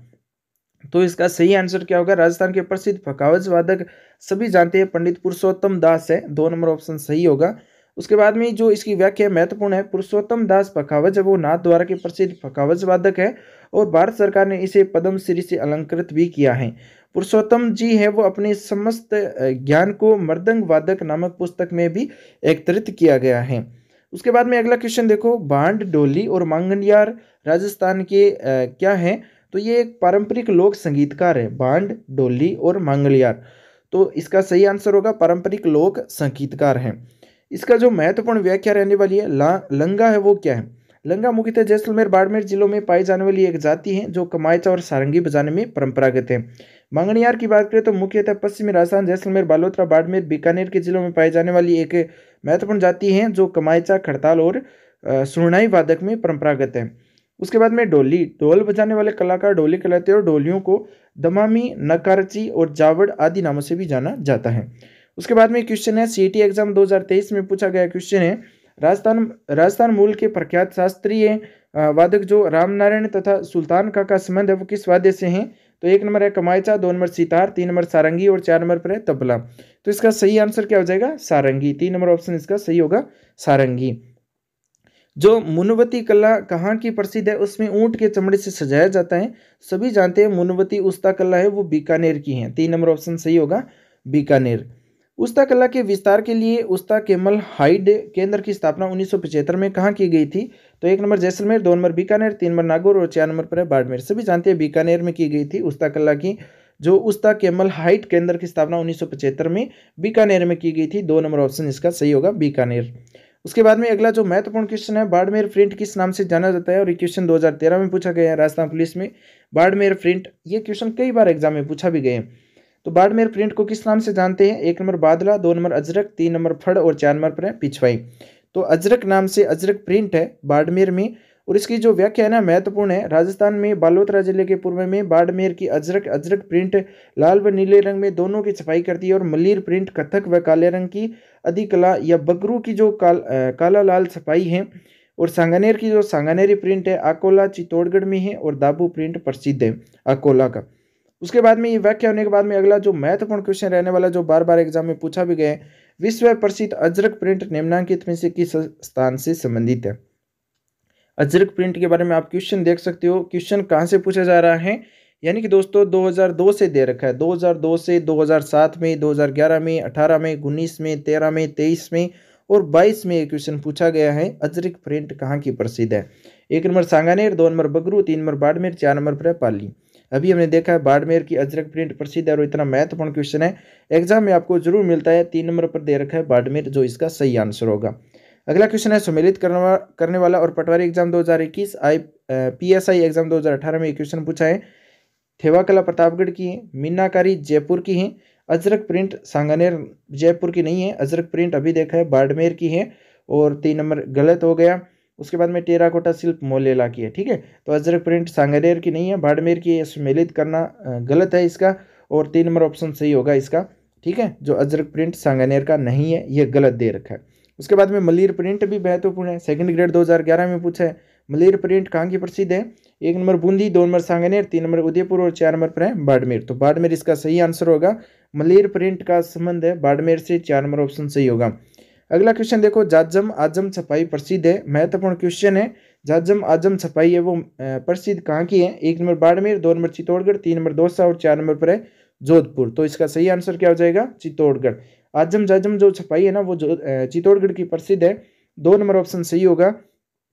अकोला चित्तौड़गढ़ की जाजम प्रिंट प्रसिद्ध है। इस प्रकार की छपाई में लाल हरे रंग का प्रयोग किया जाता है और यहाँ की छपाई के घराने प्रसिद्ध भी हैं। एक से अधिक भाषाओं में प्रतिष्ठित कवि के रूप में स्वीकार किया गया था, यानी एक से अधिक भाषाओं में प्रतिष्ठित कवि के रूप में किसे स्वीकार किया गया था? एक नंबर है जोता, 2 नंबर बिलादित्य, 3 नंबर कक और 4 नंबर पर है बाउका। तो ये महत्वपूर्ण क्वेश्चन है और राजस्थान पुलिस 2022 में क्वेश्चन पूछा भी गया है। तो इसका सही आंसर है कक, सी ऑप्शन, यानी 3 नंबर ऑप्शन इसका सही होगा। एक से अधिक भाषाओं में प्रतिष्ठित कवि के रूप में कक है वो स्वीकार किया गया है, 3 नंबर ऑप्शन सही होगा। इसकी व्याख्या महत्वपूर्ण रहने वाली है। राजा कक ने मुदागिरी मुंगेर बिहार में गौड़ शासक धर्मपाल को परास्त किया और वह व्याकरण, ज्योतिषी, तर्क, न्याय और सर्व भाषाओं के कवित्व में निपुण था। दोस्तों इस वीडियो के अंदर आपको लगभग 1995 से लेकर के 2024 तक के जितने भी क्वेश्चन पूछे गए पिछले एग्जामों में वो क्वेश्चन मिलने वाले हैं। अगला क्वेश्चन देखो, प्रत्यार वंश की मंडोर शाखा के किस शासक ने अपनी राजधानी मंडोर से मेड़ता स्थानांतरित की थी? ये महत्वपूर्ण क्वेश्चन है। ये पीटीए 2018, सेकंड ग्रेड 2017, एईएन 2024, कनिष्ठ अनुदेशक 2019, लाइब्रेरियन थर्ड ग्रेड के अंदर 20 में, सेकंड ग्रेड 22 में और रसायन परीक्षा 2024 में ये क्वेश्चन पूछा गया क्वेश्चन है। इतना महत्वपूर्ण क्वेश्चन है, इस क्वेश्चन को एक बार फिर से देखते हैं। प्रत्यार वंश की मंडोर शाखा के किस शासक ने अपनी राजधानी मंडोर से मेड़ता स्थानांतरित की थी? 1 नंबर ककूक, 2 नंबर रजील, 3 नंबर नागभट्ट प्रथम और 4 नंबर पर है बाउक। तो इसका सही आंसर क्या हो जाएगा? नागभट्ट प्रथम, 3 नंबर ऑप्शन इसका सही होगा। व्याख्या में देखिए, नागभट्ट प्रथम नागभट्ट का पुत्र था, नरभट्ट का पुत्र था, इसे नाहड़ भी कहते हैं। घटियाला शिलालेख के अनुसार नागभट्ट ने मंडोर के पूर्व में राज्य की सीमा का विस्तार किया था तथा मदांतक मेड़ता को अपनी राजधानी बनाया था। नागभट्ट की रानी रजिका देवी से 2 महान गुणी पुत्र तात और भोज उत्पन्न हुए थे। तात ने अपने भ्राता को मंडोर सौंपकर संन्यास ग्रहण किया था। उसके बाद में अगला क्वेश्चन देखो, मंडोर के प्रत्यार वंश से संबंधित प्रारंभिक शासक का नाम क्या था? यानी मंडोर के प्रत्यार वंश से संबंधित जो प्रारंभिक शासक था उसका नाम क्या था? ये क्वेश्चन सेकंड ग्रेड 2011 में पूछा गया क्वेश्चन है। 1 नंबर है नागभट्ट प्रथम, 2 नंबर वत्सराज, 3 नंबर रामभद्र और 4 नंबर पर है महेंद्रपाल। तो इसका सही आंसर क्या है कि मंडोर के प्रत्यार वंश से संबंधित प्रारंभिक शासक था नागभट्ट प्रथम, 1 नंबर ऑप्शन इसका सही होगा। अगला क्वेश्चन है, नागभट्ट प्रथम किस राजवंश से संबंधित है? ये क्वेश्चन सेकंड ग्रेड के अंदर 2 बार पूछा गया क्वेश्चन है। नागभट्ट प्रथम किस राजवंश से संबंधित है? 1 number Parmar, 2 number Gurjar Pratihar, 3 number Chauhan और 4 नंबर पर है चालुक्य। तो इसका सही आंसर रहेगा दोस्तों गुर्जर प्रत्यार से संबंधित है नागभट्ट प्रथम, 2 नंबर ऑप्शन सही होगा गुर्जर प्रत्यार। अगला जो क्वेश्चन है, प्रत्यार शासक जिसने सर्वप्रथम जालोर को अपनी राजधानी बनाया था वह था। ये question PTA exam 2015 second grade 2017 में पूछा गया क्वेश्चन है। प्रत्यार शासक जिसने सर्वप्रथम जालोर को अपनी राजधानी बनाया था। 1 नंबर नागभट्ट प्रथम, दूसरा है नागभट्ट सेकंड और तीसरा है महेंद्रपाल प्रथम और 4 नंबर पर है महेंद्रपाल द्वितीय। तो इसका सही आंसर क्या होगा? नागभट्ट प्रथम होगा। प्रत्यार शासक जिसने सर्वप्रथम जालोर को अपनी राजधानी बनाया था वो है नागभट्ट प्रथम, 1 नंबर ऑप्शन इसका सही होगा।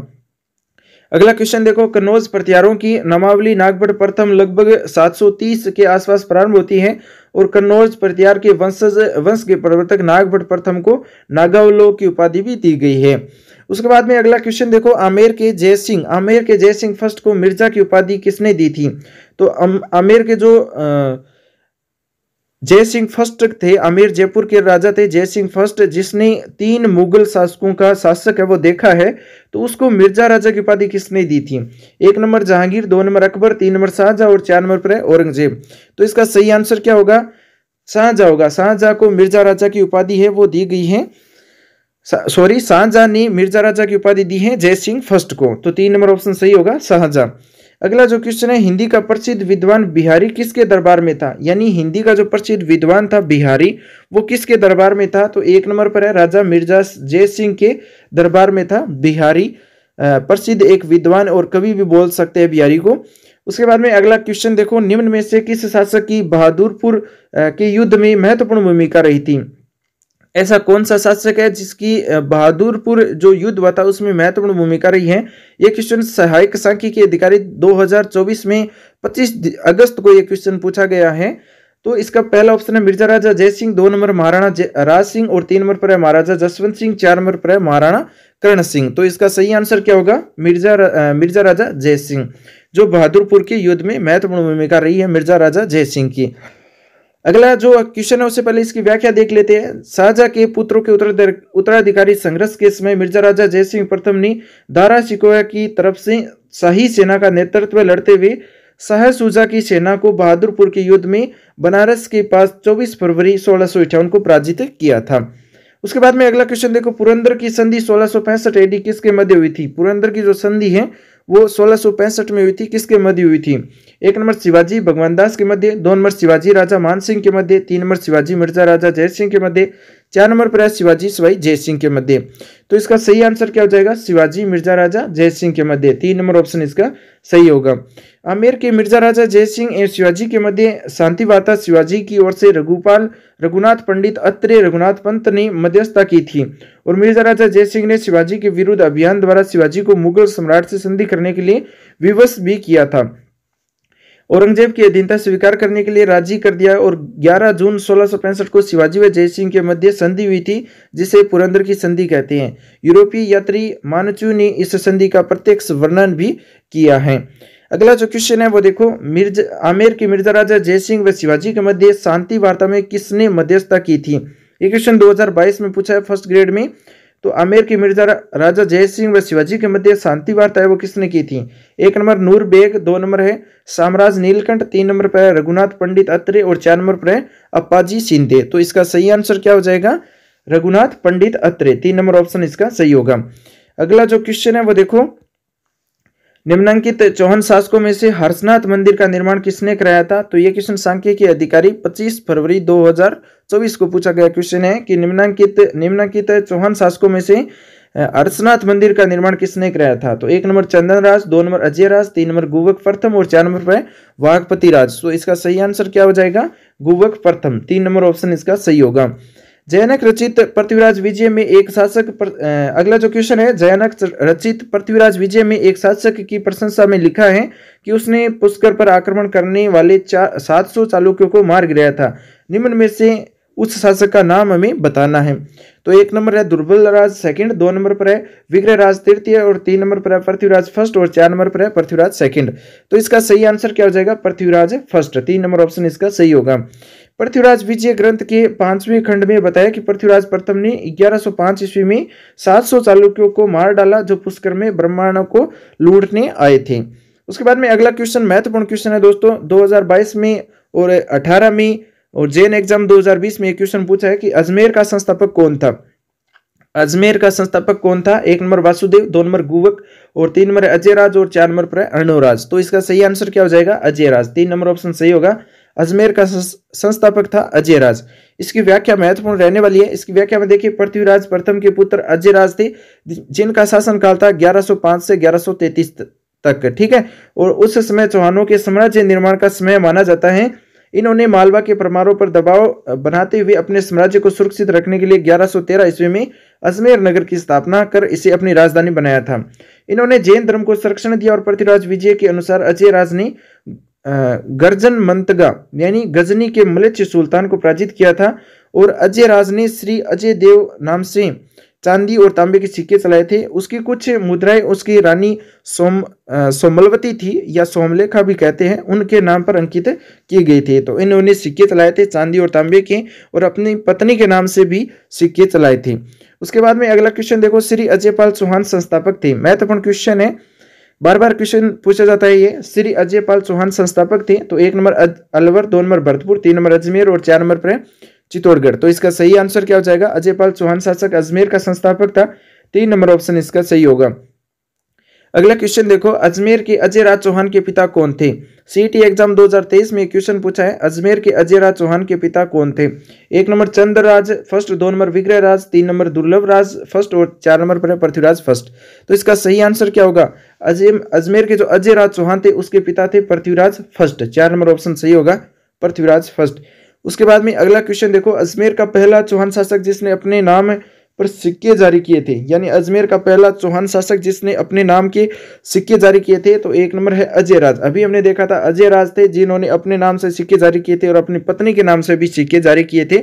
ये क्वेश्चन सेकंड ग्रेड 30 जुलाई 2023 को पूछा गया है, सेकंड ग्रेड के अंदर। उसके बाद में अगला क्वेश्चन देखो, निम्नलिखित में से कौन सा काल अजय राज से संबंधित है? तो अजय राज से कौन सा काल संबंधित है? अभी जो मैंने बताया था उसमें दे रखा था 1105, ठीक है, 1105 ईस्वी है, वो अजय राज से संबंधित है। 3 नंबर ऑप्शन इसका सही होगा। अगला क्वेश्चन देखो, किस चौहान शासक ने अजमेर को अपनी सबसे पहली राजधानी बनाया था? 1 number Prithviraj first, 2 number Ajay Raj, 3 number Prithviraj second और 4 नंबर पर है विग्रह राज। अगला जो क्वेश्चन है उससे पहले मैं इसका आंसर बता देता हूं, अगर आपको नहीं पता तो ये क्वेश्चन मैंने 3 बार रिपीट कर दिया है कि अजय राज ने अपनी राजधानी किसे बनाया था। व्याख्या में हमने देखा था, तो वो है अजय राज जिसने अजमेर की स्थापना की थी। 2 नंबर ऑप्शन सही होगा, अजय राज। उसके बाद में अगला क्वेश्चन है कथन वाला। कथन अजमेर चौहान राज अजय देव के विषय में सही नहीं है, वो कथन हमें देखना है। तो पहला देखो, अजय राज ने अजमेरू के नवीन शहर की स्थापना की थी, यह सही है। और पृथ्वीराज विजय के अनुसार अजय राज ने गर्जन मंगता अर्थात गजनी के मुस्लिम आक्रांताओं को पराजित किया था, तो यह भी सही है। उसके बाद में दिल्ली को अपने अधिकार में लेने वाला पहला चौहान शासक था, तो ये गलत है, दिल्ली तक पहुंचा ही नहीं था। उसके बाद में देखो, कुछ सिक्कों पर अपनी रानी सोमलती का उल्लेख किया गया, तो यह भी सही है। तो 3 नंबर ऑप्शन है वो इसका सही नहीं है और करेक्ट आंसर है। अगला जो क्वेश्चन है वो देखो, राजस्थान के किस चौहान शासक को जयानक द्वारा अपनी पृथ्वीराज विजय ग्रंथ में पृथ्वी को चांदी की मुद्राओं से भर देने का श्रेय दिया है? तो एक बार क्वेश्चन को फिर से देखो, महत्वपूर्ण क्वेश्चन है। राजस्थान के किस चौहान शासक को जयानक द्वारा अपने पृथ्वीराज विजय ग्रंथ में पृथ्वी को चांदी की मुद्राओं से भर देने का श्रेय दिया गया है?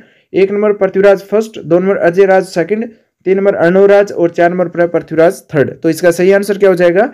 2 नंबर ऑप्शन होगा, यानी Ajay Raj second. 2 number option क्या होगा? अजय राज सेकंड। इसकी व्याख्या महत्वपूर्ण है। पृथ्वीराज विजय के 5वें खंड में बताया है कि अजय राज द्वितीय हैं, वो उर्फ सुलैना ने मालवा के राजा सुलैना के साथ मुसलमानों को हराया था और उसने दुनिया पृथ्वी को चांदी से सिक्के से भर दिया था। भारत में राजस्थान की भौगोलिक स्थिति है, यानी भारत में राजस्थान की जो स्थिति है वो कहाँ पर है? 1 नंबर है उत्तर पश्चिमी भाग में, 2 नंबर दक्षिणी पश्चिमी भाग में, 3 नंबर उत्तरी पूर्वी भाग में और 4 नंबर पर है दक्षिणी पूर्वी भाग में।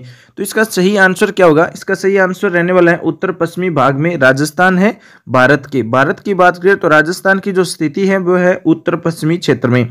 उसके बाद में देखें तो एक क्वेश्चन है वो असिस्टेंट एग्रीकल्चर ऑफिसर 2013 में राजस्थान पुलिस एग्जाम जून 2024 में एग्जाम पूछा गया है, तो बहुत ही महत्वपूर्ण क्वेश्चन है। इसका आंसर 1 नंबर ऑप्शन सही होगा। अब देखते हैं भारतीय मानचित्र पर राजस्थान की जो स्थिति है वो उत्तर पश्चिमी दिशा में है और इसे वायव्य कोण बोला जाता है और राजस्थान की अक्षांशीय दृष्टि से पृथ्वी के उत्तरी गोलार्ध व दक्षिणी देशांतरीय दृष्टि से पूर्वी गोलार्ध में स्थित है। तो आप मैप में देख सकते हैं राजस्थान की जो स्थिति है वो कहाँ पर है। उसके बाद में देखो अगला क्वेश्चन है, विश्व में राजस्थान की किस गोलार्ध में स्थित है? यानी विश्व की बात करें तो राजस्थान किस गोलार्ध में स्थित है? ये क्वेश्चन जैन एग्जाम हुआ था 2022 में, उसमें वो राजस्थान पुलिस एग्जाम 2024 में पूछा गया है कि विश्व में राजस्थान की जो स्थिति है वो किस गोलार्ध में है। 1 नंबर है उत्तरी पश्चिमी गोलार्ध, 2 नंबर उत्तरी पूर्वी गोलार्ध, 3 नंबर दक्षिणी पूर्वी गोलार्ध और 4 नंबर पर है दक्षिणी पश्चिमी गोलार्ध। तो इसका सही आंसर क्या होगा? इसका सही आंसर होगा उत्तरी पूर्वी गोलार्ध में, क्योंकि इंडिया के अंदर हम देखें तो उत्तर पश्चिमी क्षेत्र में था, पर अगर विश्व में देखें तो ये इस तरह से है, उत्तरी पूर्वी गोलार्ध के अंदर है राजस्थान की स्थिति। उसके बाद में अगला क्वेश्चन देखो, राजस्थान आकार में कैसा है? राजस्थान आकार में कैसा है? तो 1 नंबर त्रिभुजाकार, 2 नंबर पतंग समांतर असम चतुर्भुजाकार और 3 नंबर पर है पंचभुजाकार और 4 नंबर पर है षटकोणीय। तो इसका सही आंसर क्या होगा? यानी राजस्थान का जो आकार है वो पतंग या समांतर असम चतुर्भुजाकार का है, यानी एक पतंग आकार का है या समांतर असम चतुर्भुजाकार का है। तो ये 2 नंबर ऑप्शन है वो इसका सही होगा।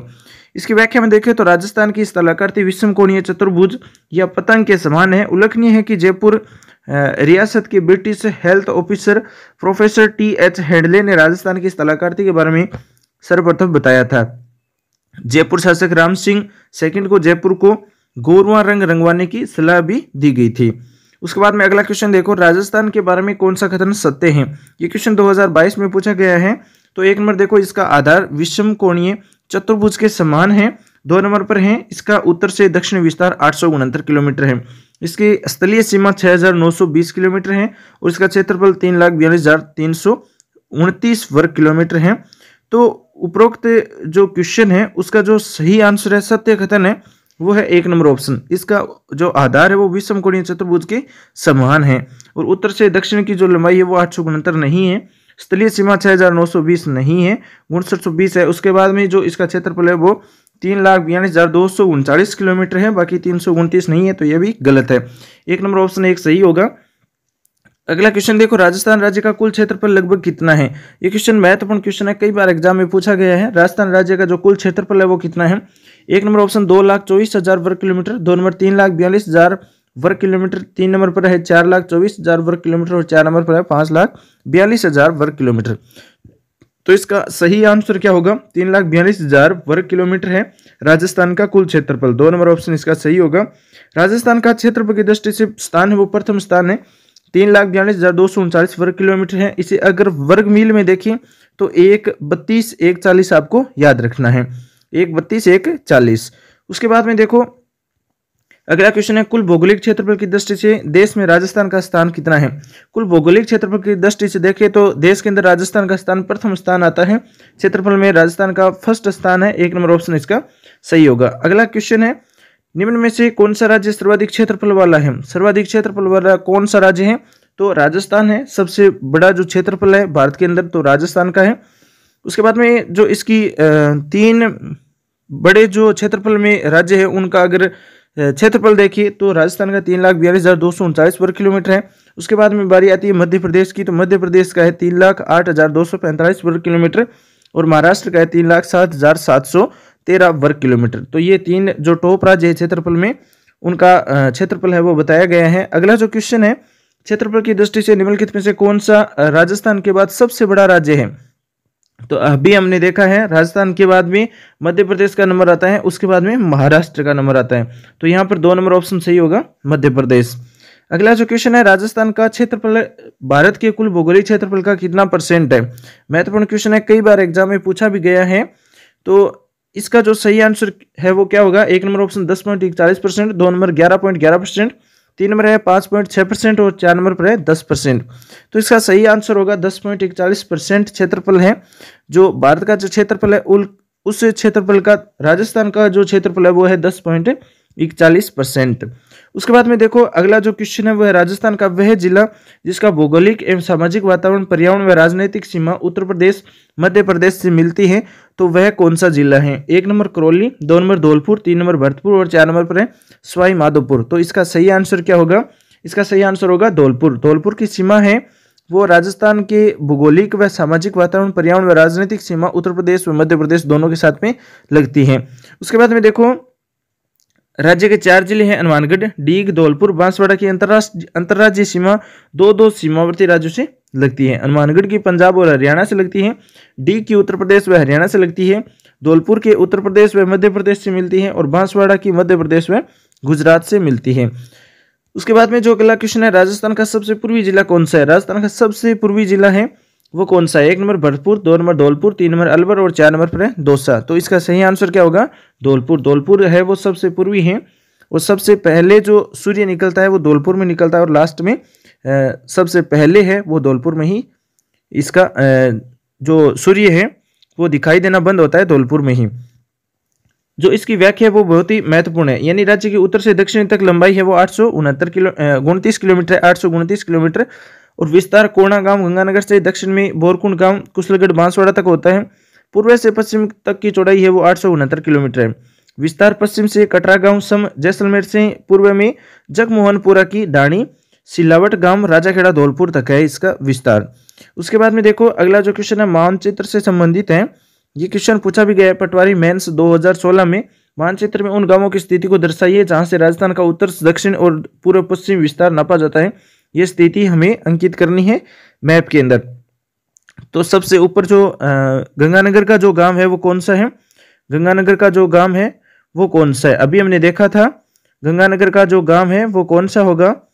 देखिए एक नंबर पर आता है सिलोन जो धौलपुर में, उसके बाद में कोणा गांव आता है गंगानगर के अंदर, गंगानगर हो जाएगा, फिर कटरा आता है जैसलमेर में और लास्ट में बोरकुंड आता है बांसवाड़ा में। ठीक है, तो ये हमें ध्यान रखना है, ये महत्वपूर्ण है। मैप में भी पूछा जा सकता है या सीधा भी पूछा जा सकता है। अगला क्वेश्चन है राजस्थान का लगभग कितने प्रतिशत भूभाग मरुस्थल से घिरा हुआ है। ये क्वेश्चन बहुत ही महत्वपूर्ण है। 2016, 20, 10 में ये क्वेश्चन पूछा गया है कि राजस्थान का लगभग कितने प्रतिशत भूभाग मरुस्थल से घिरा हुआ है।